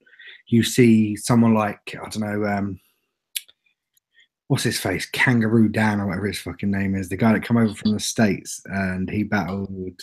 I can't remember. Dirtbag Daniel Wally. No. He come from Australia, the Australian guy. Kangaroo Dan, what a rap! I can't remember his name. Anyway, he came over from Australia, and all of his jokes were relevant in the UK. Do you know what I mean? He didn't make it all about Australia, which is when you're watching Americans battle Americans on an American forum, all the jokes are relevant to them. It's just all gun bars. I don't know what you're talking about. Yeah, it's just 6 minutes of gun bars. Yeah. It's when people like Shuffle T take the whole concept of gun bars and make it hilarious to make gun bars because they're not. Yeah, because I mean, like Shuffle T and Marlo met at Bath University. Like I know exactly the environment that they learned to battle in because they literally came together like in my city.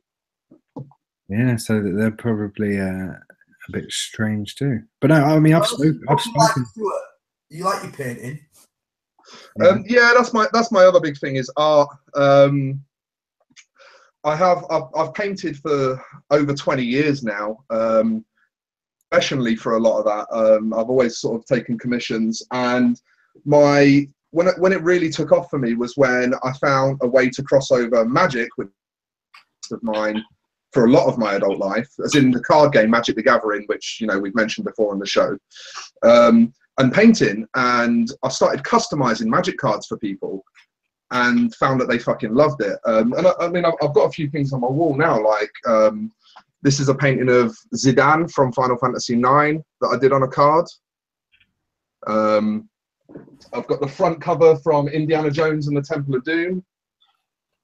And these are just like things that were commissioned, and I'm just waiting to ship them out to their relative customers. You know what I mean?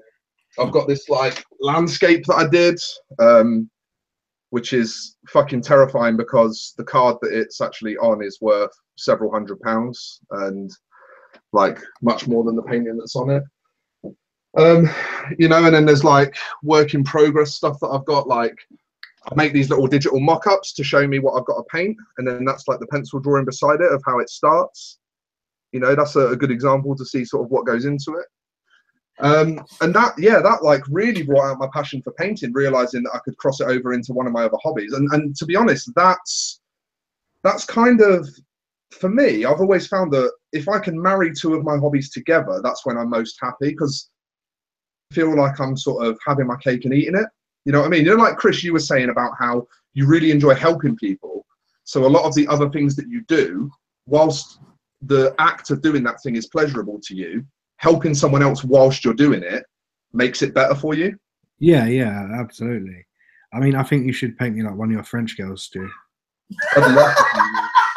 You know what? I would love to just take your head, Photoshop it onto Kate Winslet's body from that scene.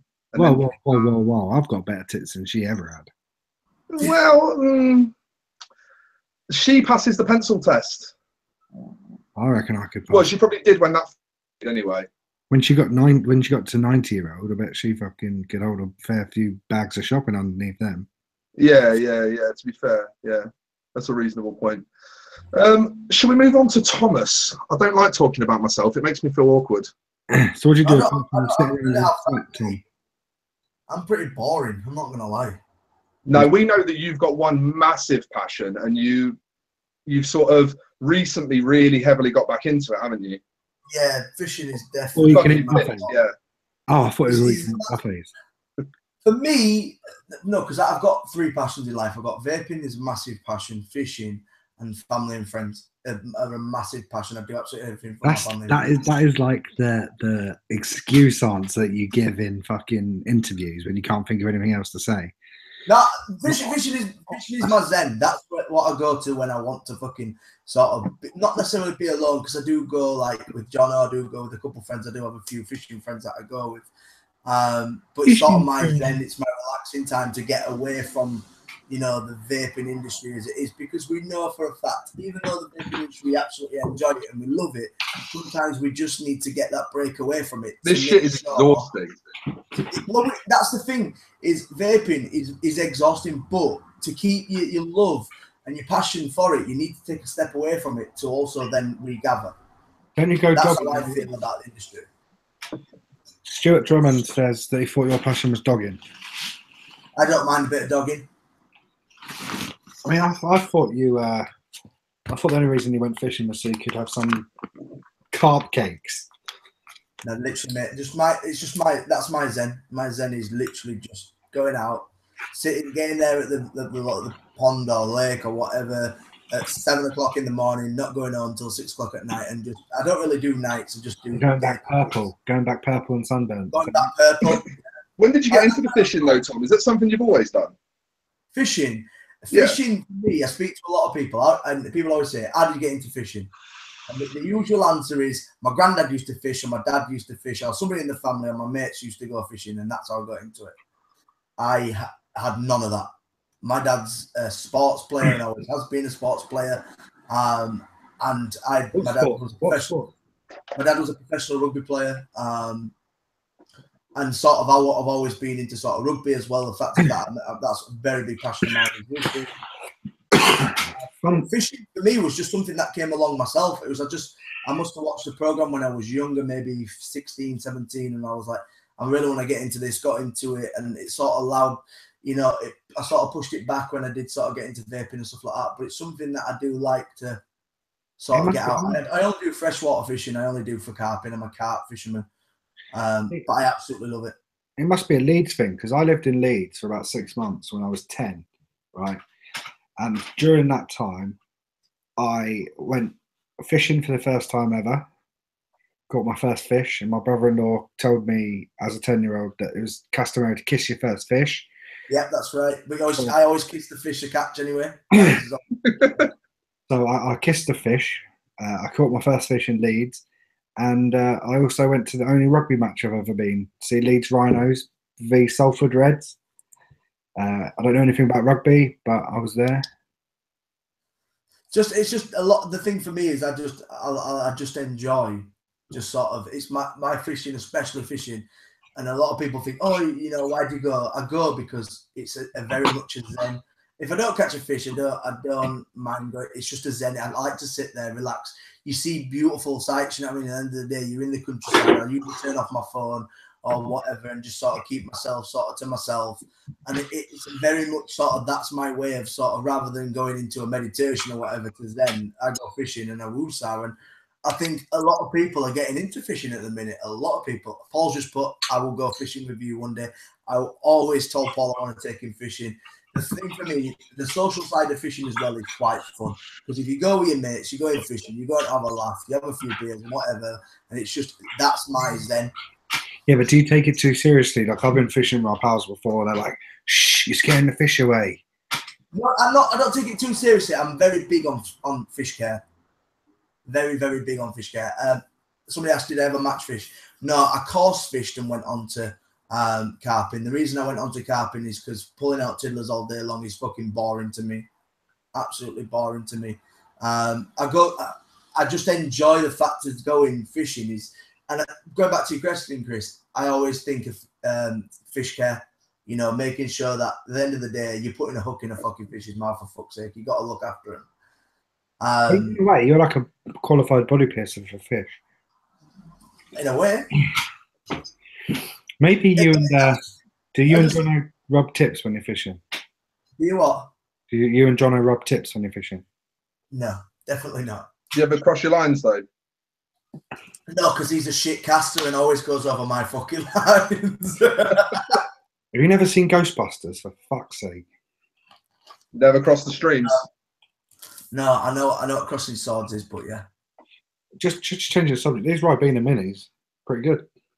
I thought it was a fruit shoot. You're drinking, basically, isn't it? Drinking the I thought it was a fruit shoot.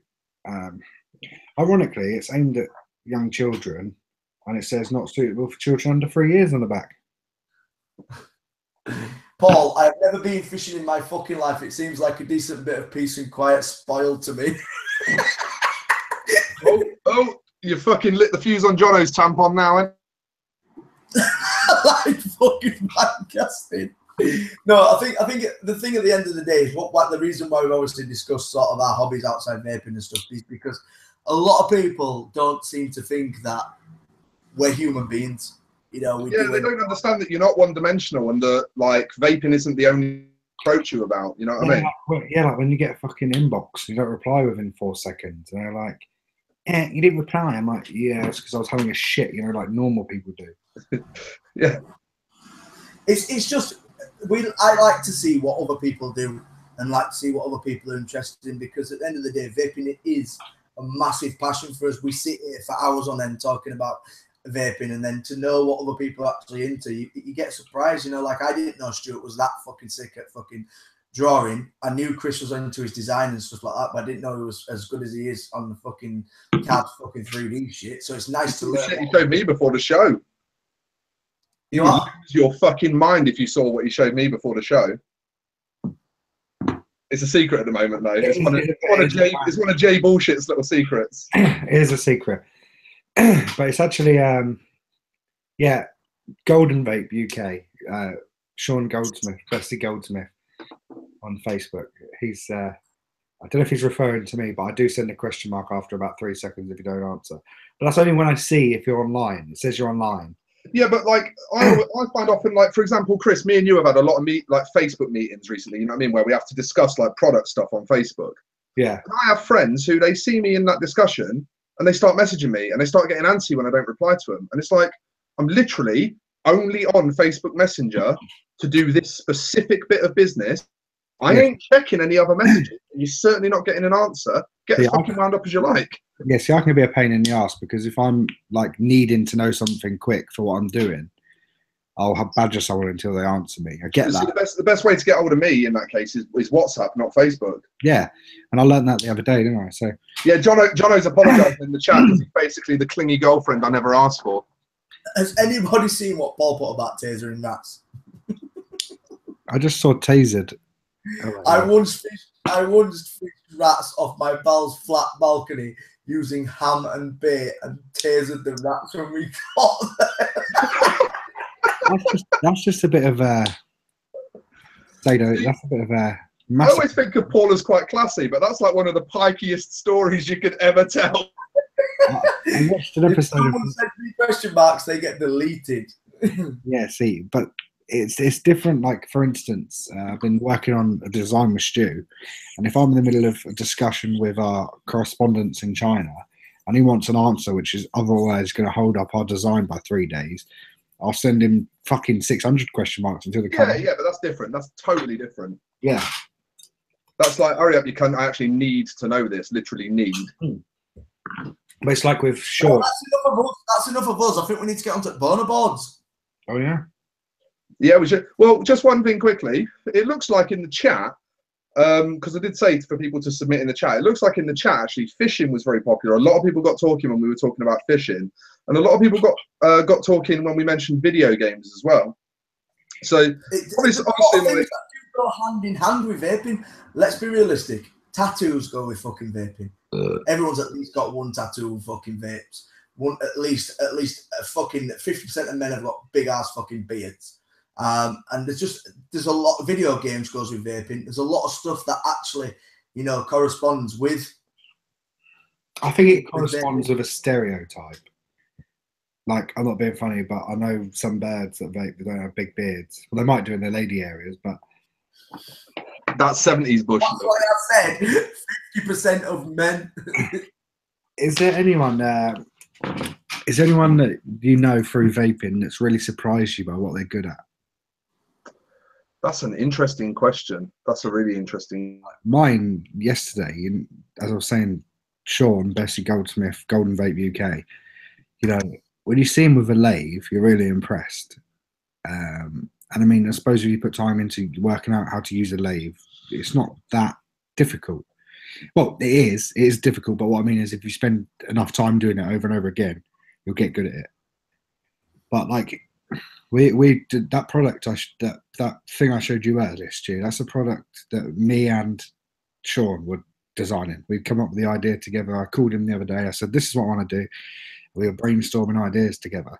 And that's what it turned out. And seeing what he can create on like CAD software, it's fucking awesome. Like he's better than I am using a different software. No, shut up, mate. No one's better than you are. No, Chris, you're literally the best CAD designer in the world. Shut up, dickhead. Anyway, like I think like he's better than I'm good at fishing too. But I reckon if he gave it 2 weeks with the software I use, he'd be better than I am with that as well. Like his design skills are fucking awesome. There's a lot of people without a doubt. In this industry, there's a lot of people within the Oh, he's fucking talented. Yeah, G-Size just asked whether it's billet box accessories. I did toy with the idea, and I have been fucking about with RDA design for the billet box, but it's quite hard to know what you can fit inside a tank that's fucking big. Do you know what I mean? So I've got no immediate plans to release any billet box accessories, but I would love to. Right, Stewie, start sharing your fucking screen. It's fucking nearly quarter. I actually need the link. Chris, can you post the link to the boner board in the Hangouts chat, not the Facebook chat, because I don't have Facebook open. Yeah, I think so. Yeah. Sound, bro. What's your favourite film, Stu? Oh, fuck me, that's a tough one. I think Terminator 2 is definitely very, very high up there. I think Scar is high up there for me. And I would say, if I had to choose, as my top, RoboCop is up there in my top 3 as well. What is? RoboCop, the original RoboCop. What about Taxi Driver? Please tell me you've seen Taxi Driver. Never even seen it, bud. What are your top 3 favourite films, Thomas? Scarface, Taxi Driver, and I'm going to say either Drop Dead Fred or Beetlejuice. Beetlejuice is a fucking classic, actually. Beetlejuice is a good shout. But I'm really into like action sci-fi. I fucking love action sci-fi films. Like even shit like Starship Troopers. That's not a good film. I fucking love it. That is a fucking badass film. Yeah, but it's not though, is it? It's the production quality. It's terrible. It's like Evil Dead. Evil Dead's production quality is shit, but it's an awesome. Yeah, it's so bad it's good, but that's the same as like fucking Street Fighter and Oh, the Street Fighter movie with Kylie Minogue in it. Yeah, it's fucking appalling, but you gotta love it. And then what's the ones with fucking Mortal Kombat? Mortal Kombat isn't a no, mate. The first Mortal Kombat film is genuinely good though. But it's dire fucking quality. See, my film choices are fucking crazy compared to you guys. Like, well, I think Forrest Gump is one of my favorite films. Yeah. Oh, Risa just said Pulp Fiction. That's a fucking high one. It's a fucking good film. I mean, yeah. For me, it's probably Snatch is up there. Snatch is good. Inception. Yeah, Essex Boys is quite a good film. Inception or Butterfly Effect, but I like both of them. But one of my favourite films, and I hate to say it, Mean Girls. That's cool, man. It's like, that's me, my top 3 TV shows. Like, it would have been Californication is number 1, Game of Thrones is number 2, and RuPaul's Drag Race is number 3. I fucking love it, mate. I don't give people take the piss. RuPaul's Drag Race is the one. I think for me, it'd probably be. But Californication, the chat has never seen that. It is fucking superb. I think Breaking Bad is one of mine. If we go for 2 like series and then 1 like TV show, I'd say Breaking Bad, probably Westworld. That season of Westworld blew my mind. Or Lethal Weapon, the new series, that's pretty fucking good. But that I wouldn't say that's one of my favourites. And Judge Judy, I fucking love it. Totally reasonable, man. Orange is the New Black, Breaking Bad, and Prison Break. I never got into Prison Break. I love Orange is the New Black though. Orange is the New Black is the tits. There's a lot of tits in it. Right, we bonering. Yeah, we should probably boner. Chris, I've sent you my boner because I can't get on there because it's. You've sent it me. I hope you haven't sent it me. I just said I'm not logged into Facebook. Chris will have to do it. But Chris can do yours. That's fine. Chris can do yours. That's no problem. I'm trying to find the password. Do you want me to do mine first? Yeah, go for yours first because I've got fucking. All right. So my first one, I'm going to put it on almost shy. I'm not actually putting it all the way down the bottom, but I like to start with my negative. Add an attachment, choose a file, desktop. My first one is the rumor mill. The rumor mill and the unfounded, sustainable shit that goes round about people for no good reason whatsoever. The fucking nonsense that people spread for just completely undiscernible fucking reasons that will always be beyond me. And now here's the thing, okay? Because, you know, we have to state our case. The rumours themselves are fucking horseshit. We all know that, and it is shit to be the subject of them. The reason I've chosen Paul's picture is because recently Paul posted something that made me fucking howl on Facebook about how, like, people were saying that he was a coke dealer and he was running his sister-in-law. No, that was a separate one. Yeah. And it was just like fucking hilarious. Like, for a start, I know Paul's sister-in-law really well, and so I just fucking, in context, it was just like hilarious. But also the Tony Montana Paul picture that came from the coke dealer thing, which is obviously what we're using as the example for this, is probably one of my favorite things that I've seen on Facebook in the last year. And so, like, here's the thing: it's shit when that stuff happens, but it can be so entertaining because some people are so good at flipping that shit.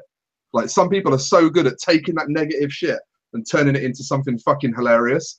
Paul's a really good example of that. I just like Paul's wife and sister's banter behind the whole bullshit. It was fucking hilarious. I think all I got from that conversation is that Arthur had a spare pair of Jordans going. Yeah, I saw that. I mean, I think it's hilarious. I mean, I heard Paul swapped his anal virginity for a packet of Haribo, but I don't know how to do it. 20 quid's 20 quid. Yeah, that's it. Yeah, to be honest, got to go on absolutely fucking. It's got to go on cuntish. I don't know. I don't think it has, because I think when it gets flipped, the hilarity of it is so fucking clutch, man. The joy. Yeah, but the thing is, at the end of the day, for me, I know Paul is the comeback king. Absolute. If you fucking say something, no, you mean cocaine? But a lot of people would not be able to fucking handle that shit. Like, a lot of people don't when Paul puts a status out. You know, I'm not trying to, like, say that those rumors are true or false, but there's got to be a reason that endless mods are made in Colombia. Hey, no, China. Sorry, China. Yeah. Hey, check this out. I bought this wallet off Paul, right? You come with a little beaky straw. Little sneaky beaky straw. It was proudly made in Colombia and had a little white bag inside it. I thought it was silica gel, but it did say you could consume it. Yeah, you see? Endless wallets, man. They're the future. It was made in Colombia, but it doesn't actually say on it. I'm guessing they're called endless wallets because the contents will keep you going forever. No, there's an endless supply. But no, to be fair, anyway, just thinking about it, how could Paul be a Tony Montana style coke dealer and be knobbing his sister-in-law? No one can get it up when they've got coke, Willie. I don't know, maybe he sniffs coke out of their barrel. Not possible, is it? He couldn't do both, so one of them's got to be bullshit. Coke, Willie. Yeah. You know when you've got the little cokey dokey and you can't get it up, right? It's happened. No, I've never done any hardcore drugs, so I wouldn't know about Coke, Willie, but I find it absolutely hilarious that you called it. Does Tom look like he's ever had Coke? Bit of cokey pokey. Coke. Mate, I tried to start Coke once and ice cube got stuck up my nose. So, I'm not being funny, but with your big old nostrils, Tom, I should sniff the table. Can we agree? That it's not proper cunty. Nah, it needs to go up to, like, pretty good. The amount of fucking people's day that would. Yeah, but what we're putting rumour mill, or we're putting Paul on. No, the rumour mill. I don't know, because the fun that people had at Paul's expense from the rumour mill is fucking priceless. Seriously. Yeah, it needs to be moved up to Pretty Pants. Pretty Pants, you reckon? I reckon it's not the worst thing to ever happen, and I think if you've got a strong stature and you are a strong-willed person, I don't think anyone creating bullshit rumors is going to bother you. And the amount of fun I had on that thread was fucking awesome. I mean, don't get me wrong, right? Don't get me wrong. If someone properly becomes a victim as a result of the rumour mill, and a lot of untrue shit about them ends up being believed, I cannot understate just how fucking wank that is. If you're innocent and the whole community thinks you're a fucking cunt because some started up, that's awful. But that's not what I'm talking about. I'm talking about the fucking idiocy of the rumour mill and how hilarious it is and how much fun you can have with it. Yeah. I think it should stay there. We're happy with Pretty Pants, yeah? Yeah. All right, I'll get number 2 up then. Tom, you've only got one, right? Pardon? I've only got one this week, yeah, mate. I'm just trying to think where I want to put number 2. In the toilet, you sick cunt. We've got to change the rumour mill picture though, because I don't want Paul to be on fucking. It'll be gone by now. It'll get taken down into text soon anyway. So my next one is closed systems, i.e. pod devices. As you know, I've been on a bow for 2 weeks now. I've actually been on a bow for a little bit more than 2 weeks. I think. No, actually, I think it's about 2 weeks to the date now. And I think pod systems have quite a lot to offer vaping that is not just for beginners. I actually think pod systems are pretty fucking good. My justification for this, obviously, I'm 5 years into vaping now, and I'm certainly more towards the clouds bro, clouds dickhead section. I don't tend to crave nicotine that often. I mostly vape 3 or below. I actually recently mostly vape 1.5 and sometimes even 0. Because what I mostly crave is like big saturated hits of vapor.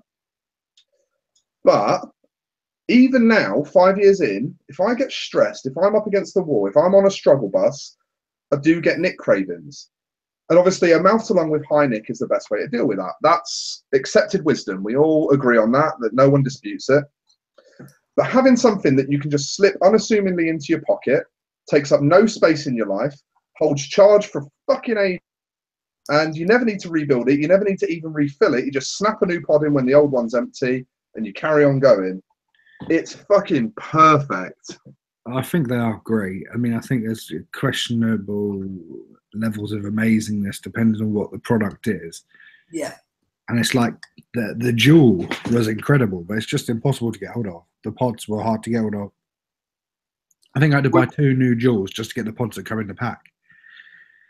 But it was incredible when I had it. I think it should be on pretty good. The reason I'm saying it should be on pretty good is because I believe there's a lot more to be given in that side of vaping. I think there are a lot of shit ones out there. I think these systems are going to get better, though.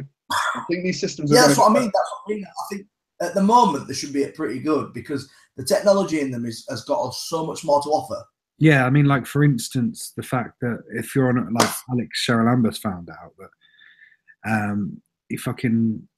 he went down the motorway on a motorbike and the air intake, because it's got no button and no off switch, it just fried out the coil of his pocket because of the air. There are faults in their mechanics, but they are fucking... If you blow into a bow, it auto fires. Yeah, exactly. I mean, and the only way to stop it is to pull the pod out. Yeah, so there are faults with them, but they are great for what they are. I mean, I think for me, for how I vape at the minute with 45 milligram, they're fucking perfect. But at the same time, they are. If these were out, CE4s would have been redundant. So yeah. I saw something earlier. You know the Me One, the little refillable internal lipo, like 450 mAh, mouth to lung. They're bringing a system out where you can clip a pod, a pre-filled pod, into the tank bay, and your Me One effectively turns into a pod system. Now that, to me, if there's one vape you can buy that you can use as a refillable tank, or when you're out and about and you just need convenience, then you can use pods with, that is fucking incredible. That will absolutely change the game for lung vapors. Yeah, I mean, it's like Quick Wicks. They're really convenient for when you're out and about. And it's like, people are like, what's the need for that? Well, when you're at a fucking expo or something, you ain't got time to cut some wick and sort it all out. You can just shove it in and put it for it's done, banging. Do you know what I mean? So I think the convenience of them is awesome. I think the refillable ones are quite good. But yeah, I actually think that the pod systems, I mean, the Bow's the first one I've tried, but the Bow actually vapes nicer for me than the iCare and the IO. Yeah. For me personally, I prefer it to the IO and the iCare. I mean, the iCare you can sort of lung hit though. Like this, you can't. Yeah, I mean, I love them. I think they're great, but I think there is a lot of untapped potential.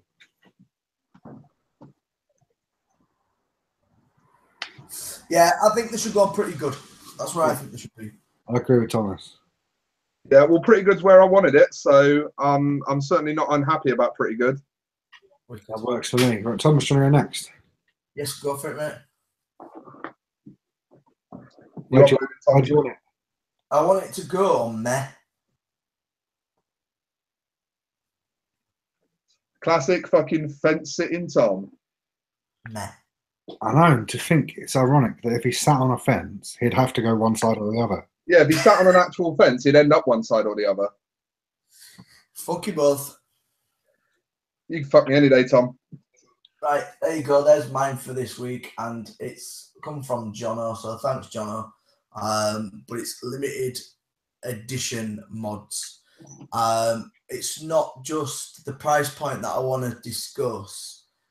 It's the actual quality of them. I don't know. I'm not going to name the mod, but if you saw on Mech Addiction earlier today, the mod being scratched and the anodizing coming off it, and it was a £400 mod. Yeah, but it doesn't have to be a £400 mod to be limited edition, Tom. No, that's the point. That's the point I'm getting at. That is the point I'm getting at. Certain mods have certain things. Do you think it's justified by just adding something to a mod? For instance, once again, without naming names, etchings on mods putting hundreds of pounds on it just because it's etched.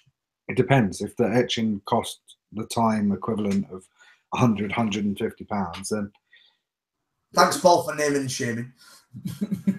I mean, it depends. It absolutely depends. I mean, it depends on. There's a lot of circumstances. Like, for instance, with the Purge mods, a lot of the designs were done by an incredible engraving artist called Matt Hagerman. His artwork is absolutely fucking incredible, absolutely insane. It's all hand engraved. He actually makes tattoo machines. He hand etches them and stuff.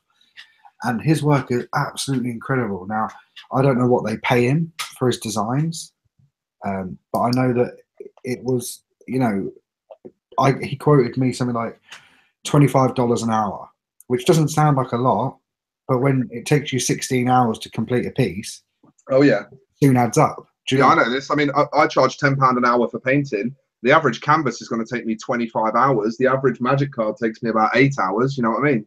Yeah, and that's the thing. It soon adds up. So I mean, I don't know what royalties they pay him, but I mean, for some things, I appreciate the value in the extra work. But when, you know, these are done in the States, which I'm not saying it adds that much to the price, especially if you own all the machinery in house. But again, it's an overhead. You're talking, you know, a decent CNC machine will cost you fucking upwards of 10, 15, 20, 30, 40, 50 grand.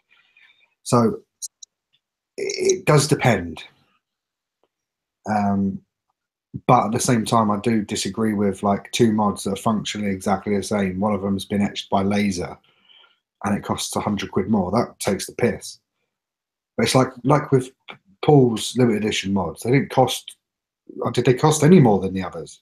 Yeah, I can't remember what the RRP was on my Deadpool. I think it was like 120 or 140 or something like that.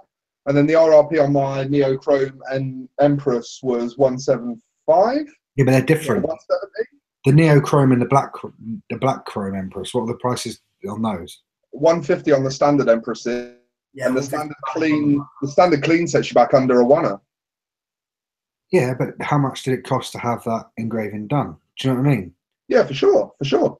And that's where when you take the piss, because you could have that engraving done, it costs you £30 and you add £35 to the price, or you can have it done, it costs you £30 and you add £700 to the price. I mean, my Deadpool Endless, you know, I worked to earn that. I didn't pay for it, but it was effectively given to me as wages for an event that I did with Endless, and you know, that's like my Bay mod, and it's, yeah, Paul's just said it's £30 more than a standard mod. Yeah, and it's my favourite mech mod at the moment. It's the mech mod I use more than any other mech mod right now. Yeah. So and he's just said, like, he paid £25 for the etching to be done and then charged £30 for it. Exactly. So that's echoing exactly what I was saying. If you pay £25 and you charge 30, that's fine. That's perfect. That's business. If you're paying £25 and charging £100 extra, I think that's when you take the piss. Yeah, but do you think there's not a lot of that piss taking going on? Oh, there is. Absolutely. it's like, I don't know, it's almost become acceptable to pay silly prices because it's got this extra work done to it. And I understand this extra work costs money, but does it justify 200 quid more? Do you know what I mean? It's just my argument is just the justification, and I agree with what you said, Chris, 100%. It seemed to have come acceptable to pay these prices because it's got an etch on it or whatever. Yeah, but see, for instance, if I paid $800 for Matt Hagerman or $400 to have Matt Hagerman hand etch my billet box, when I sold it, I'd expect a bit more than I would if it was standard. So there's a level of, to me, the work might be worth $400 because I designed it or I asked for a specific theme or whatever, you know what I mean? But the thing is, though, right, a lot of these mod companies are using the design cost to justify the price. But the design cost is only paid once for however many LE units you make. So even if the design costs you, say, $1,000, to actually have the person do the artwork for you, even if you pay $1,000 for that, if you make 100 LE units, design is responsible for £10 a mod. Yeah, and if you charge £15 a mod, it's perfectly acceptable. But right, but a lot of these companies that we're talking about, that we're referencing, don't charge like £5 more than it costs them. They don't charge 50% markup. They charge like 500% markup, which we know is not the margins this industry operates to. We know what margins this industry operates to on hardware and on consumables. We know what the expected money that you should be making is. Yeah. And certain companies aren't adhering to that gentleman's agreement. Yeah, I mean, I agree it should stay at meh. It's a good and a bad thing. Exclusive mods are only good when they're made. Yeah, they're good when they're done in earnest. Yeah. You know, when they're done for the right reasons and made available to the people that want them for acceptable prices. Yeah. Even Comp Life, we were singing Comp Life's praises. We were highly singing Comp Life's praises just like 2-3 weeks ago on the show. And even Comp Life's LEs are a piss take in how much you pay for them. Yeah, but see, the machining that goes into something like the Battlefield is a lot. Right, I'll just hang on a minute. Haley B is saying that if the market is there, though, there is no fucking excuse if the market is there. That is exactly the kind of business attitude that leads to people doing this kind of stuff and causing distrust in their brand. If you take all of your actions purely based on because the market is there, you will never build up loyalty from your customer other than the very small elite few that can afford to pay what you're charging without having to think about it. You will never have widespread loyalty, ever. I don't know. I'm kind of on the fence with that whole situation as well. It's like back to the billet box. It's hard to get hold of, which makes it an exclusive mod, so to speak. And I would pay $500 for the right one when they're only $265 retail. We create a market ourselves. That's for me. That's not retail. That's a flipper's price. Yeah, absolutely. But I would pay it for the mod in the same way. It's something is only worth what someone's willing to pay for it. And if of course, but you're willing to pay that price for somebody to put a limited edition mod out at retail at that price is fucking a piss. But again, it's backwards justification. If someone's willing to pay for it, isn't acceptable justification. Like, because again, it leads to the same thing. Only the small elite few with massive amounts of disposable income are willing to pay for it. Everyone else is gonna struggle to find that money, and they may want the mod, but they end up being disenfranchised with the brand and losing loyalty for the brand because they never have a point of entry. You don't want the basic bitch model as a point of entry. You want the one that everyone wants as a point of entry. Yeah, but it's like, for instance, look at Yeezys, the trainers. They don't cost much more to manufacture than a fucking standard pair of Nike trainers or standard pair of Adidas trainers, but they're designed by Kanye West, and you know they're having to be released raffle tickets for you to earn the right to buy them. Agreed, but then you get called a hype beast when you bought them, and you look like a cunt. Yeah, it's the same way I watched an interview with Ed Sheeran, and he bought an Aston Martin because his mate said, "Oh, you love James Bond, get an Aston Martin." He said he drove it once and it felt amazing. I drove it a second time, I felt like a cunt. But like Paul's just put in the chat, right? Me and Paul these days, me and Paul don't actually disagree very often. We used to disagree quite often. But Paul's just put in the chat, if someone would pay 500 for an endless, I would sell them at 500. Exactly. But Paul, someone would pay £500 for an endless if you decked out of it in super deep darkened etching and you rounded all the edges on it and made it look super expensive, polished the living fuck out of it, sold it in a plastic box, and all of that shit wouldn't cost you that much more to do. It would cost you maybe an extra 100, 120 quid on the mod. So your £500 would end up being the for it. But it's when you set the standard, when, say, for instance, Scoundrel come out, they set the standard at expensive mods, and all their mods were expensive, and they carried on charging expensive prices. They killed that market for themselves by their business acumen. As a mod maker, they could have continued selling 400, 500 quid mods all day long for the rest of the entirety of the business. But it's the fact that Benny was a bellend that caused the problems. You know, we can't really rationalize the argument things are worth what people are willing to pay for them. For years and years and years now, milk, the standard for milk was £1 for 4 pints. For the longest fucking time, the standard was £1 for 4 pints. Milk is now in most stores more than £1 for 4 pints. You normally get a 2 litre for £1 now, not a 4 pinter. To be honest, I'm with Paul and a lot of people in the chat. It depends on what you. It depends on where you aim your market. You're telling me that iPhones cost 700 quid to manufacture?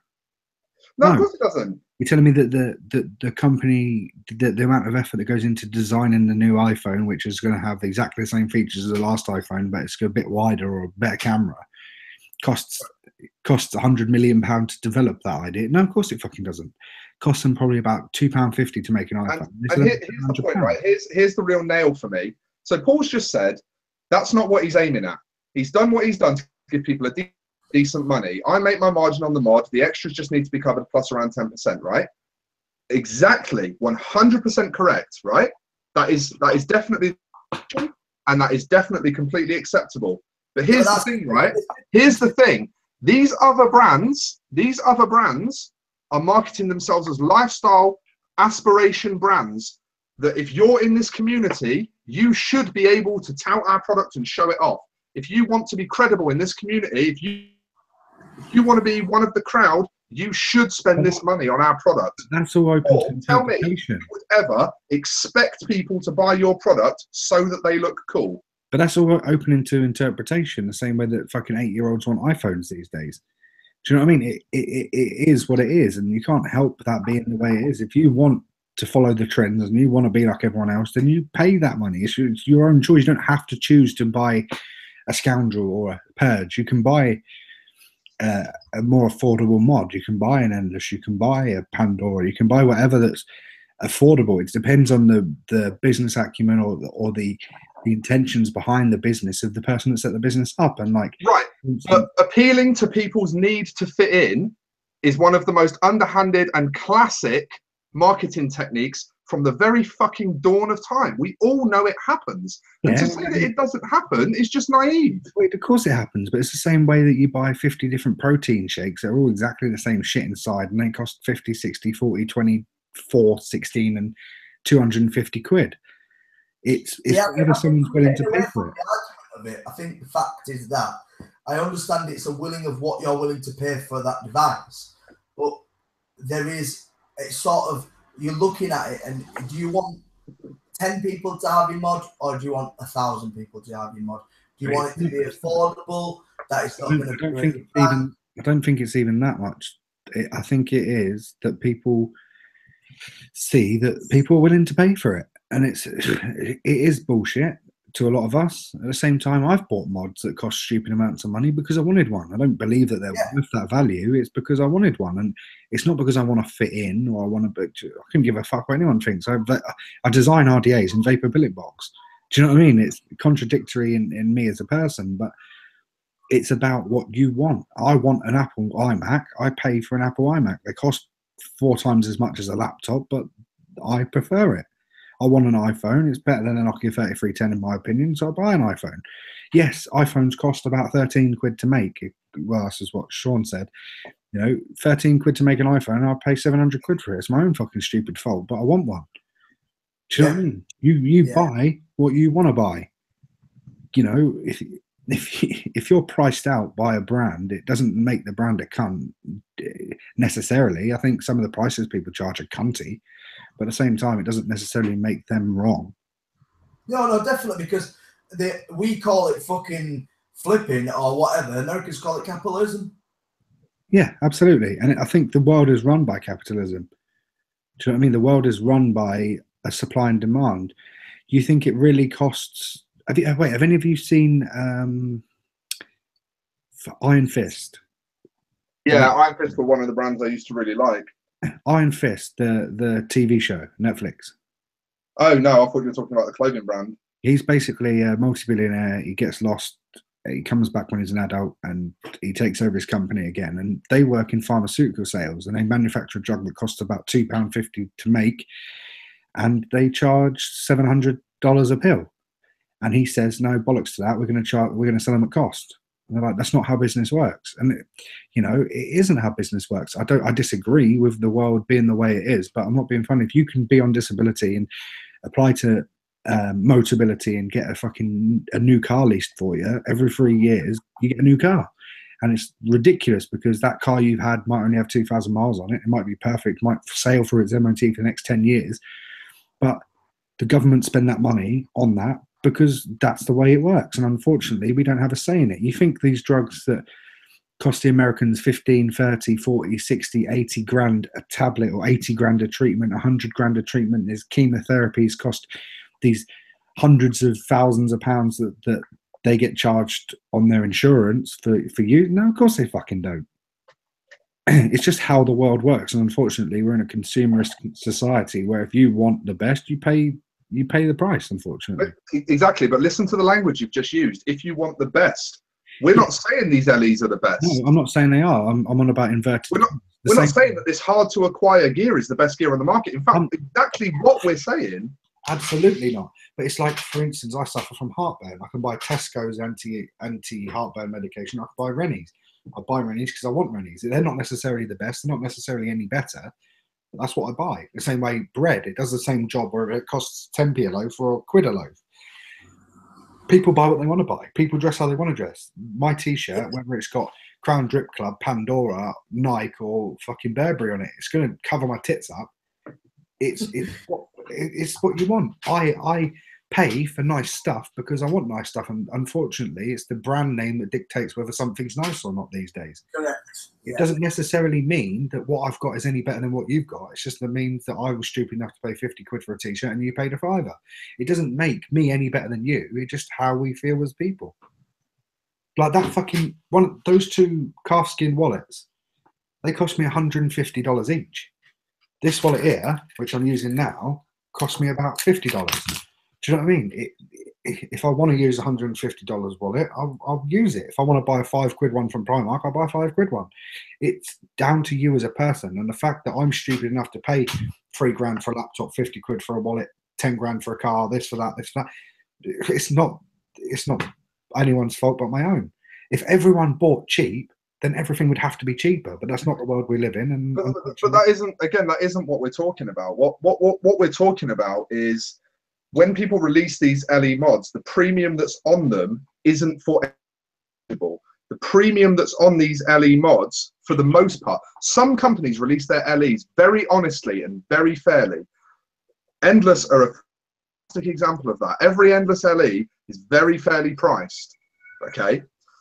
But the premium that you are paying on this specific subject that we're talking about, not on all these other examples that are being given, it isn't always tangible. You're not always paying for something that you actually get.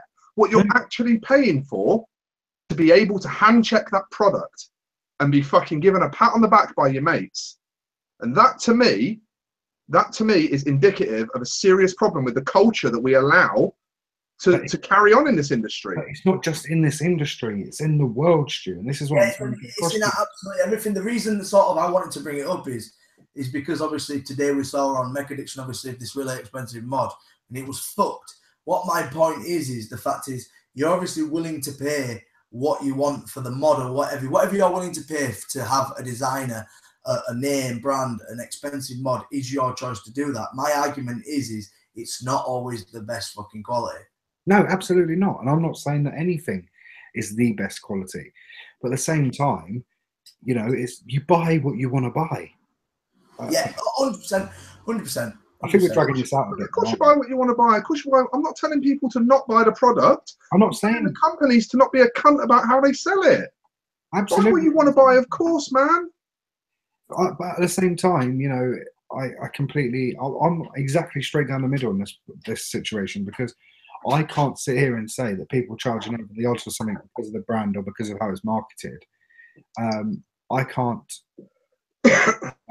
you know, I can't slag people off for paying over the odds for something they want, because it's the thing that I struggle with, the thing that catches me up and makes me this angry, and the reason I'm so fucking ranty about it, is because it's this kind of selling culture that encourages the kind of, and in fact, actually, it cultivates the kind of buying culture where people spend beyond their means. And I genuinely think that that's one of the biggest problems in this world right now, is people spending beyond their means. Yeah, I've fallen victim to it for a big portion of my life. Yeah, but see, this is the thing. I've done it. Everyone's done it. Everyone does do it. The fact of the matter is, if you're stupid enough to put yourself in that situation because of the culture, it's your own fault. I don't blame anyone. Of course it's your fault, but responsibility shouldn't, whether or not we're sympathetic. I can't go into a fucking dole office if I've got no job and no money and say, it's Nike's fault that I've got no money because they brought out a new pair of sick TNs. Do you know what I mean? Yeah, it's down to the person. It's down to the person that's out there as well. I mean, if I've got a fiver and I've got a choice between eating and a pair of shoes, well, if you get a pair of shoes for a fiver these days, you're laughing. But do you know what I mean? If I've got a choice between buying myself something to eat or buying myself clothes, or feeding my kids and buying myself a new mod, I feed my kids, and it's about being a responsible adult and taking responsibility for your actions. If you want a 500 quid mod to look the bollocks and you haven't got 500 quid and you spend 500 quid on it, you're a cunt. Yeah. That's it. There's no two ways about it. If you choose to buy 500 quid mod to look bad boy in front of your mates and let your kids fucking starve and give them 50p for Christmas, that's you being a cunt. It's not the business that charged you 500 quid. It's you. I don't know, man. Like, we need to move on from this. So, you know, and it's clearly not one that we're going to agree on. I agree. I think keep it at yeah, I think we can settle on meh. We can settle on there's good and bads to it. There's definitely good and bads to it. It's a great debate, but it's a debate down to the factors, the individual. If they're willing to pay whatever, then they're willing to pay whatever. If you can't afford it, don't buy it. And if you fucking buy it and you haven't got the money, then it's your own fucking stupid fault. Yeah. I think we could be here all night discussing it. I don't think any of us are right and any of us are wrong, but at the same time, we haven't got a fucking night. Get your point out, Chris. My next one is going. My one is going into proper cunty. There we go. What's this? What's this then?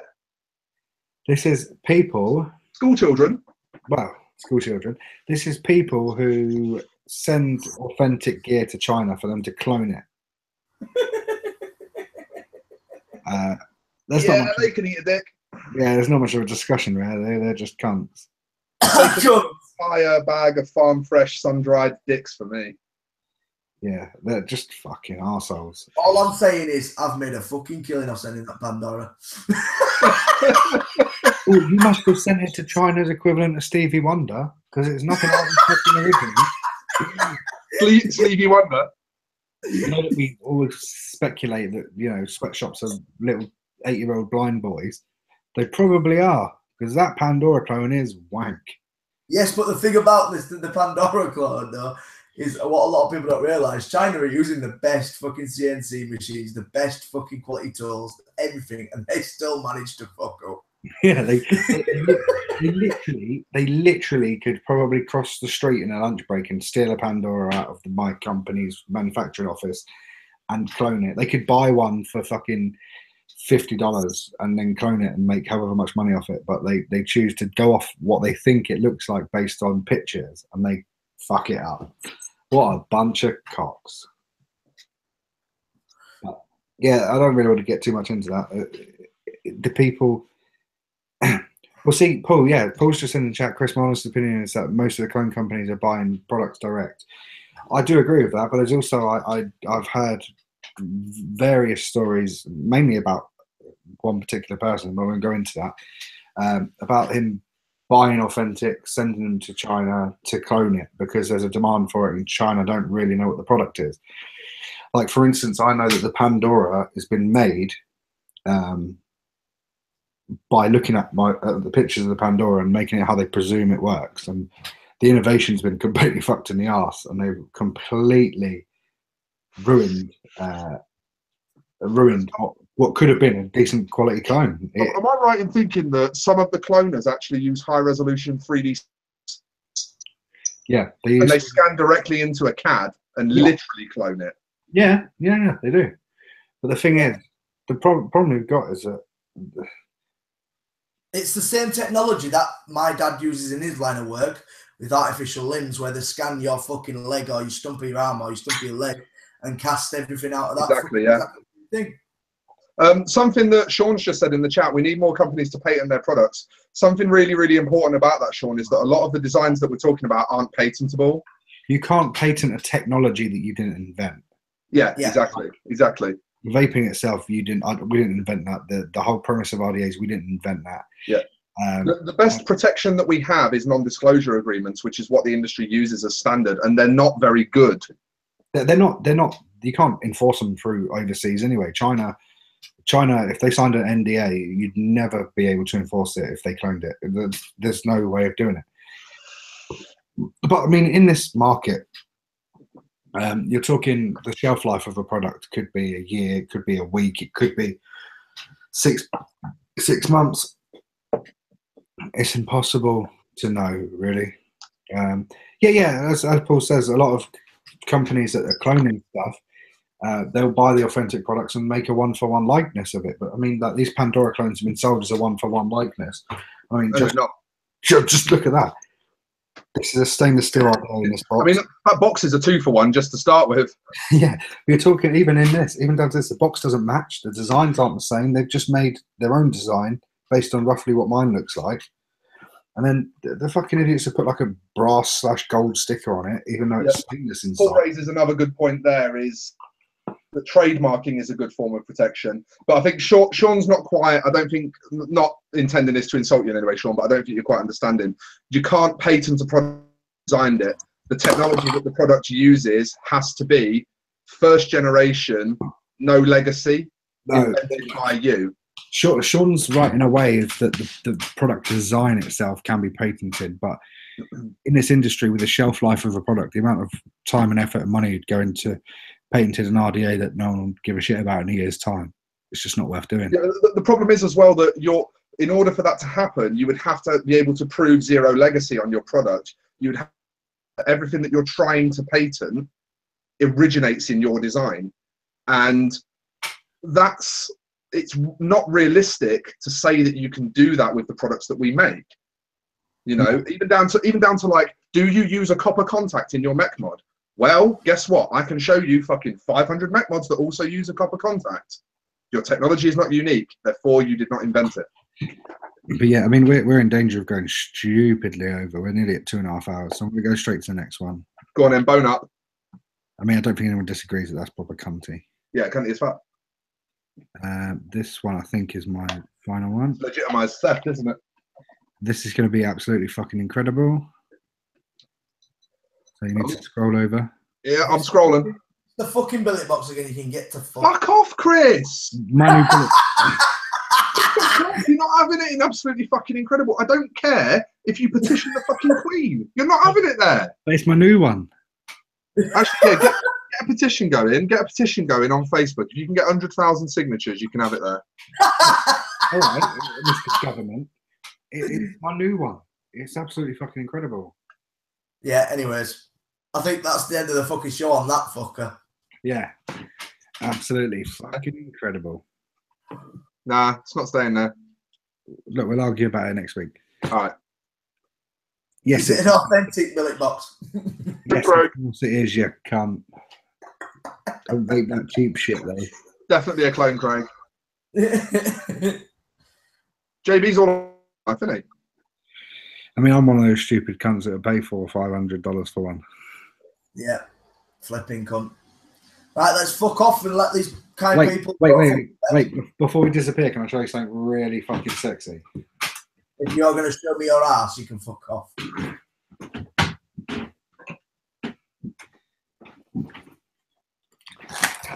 Let me get it out of the box. It's going to be a fucking piece of chicken in it. I wish it was. It's going to be a piece of chicken in it. Oh, here it is. Check this out. Right, end the stream if it's a Billy Box. Beautiful. I missed it. I was looking away. Oh, fuck off. I'll see you. No, I genuinely was looking away. It's a Damascus button and tip for my billet box. Right. Anyway, I'll see you fuckers next week. Yeah, see you next week, guys. Thank you for watching this very long show. We loved having you. Latest taters.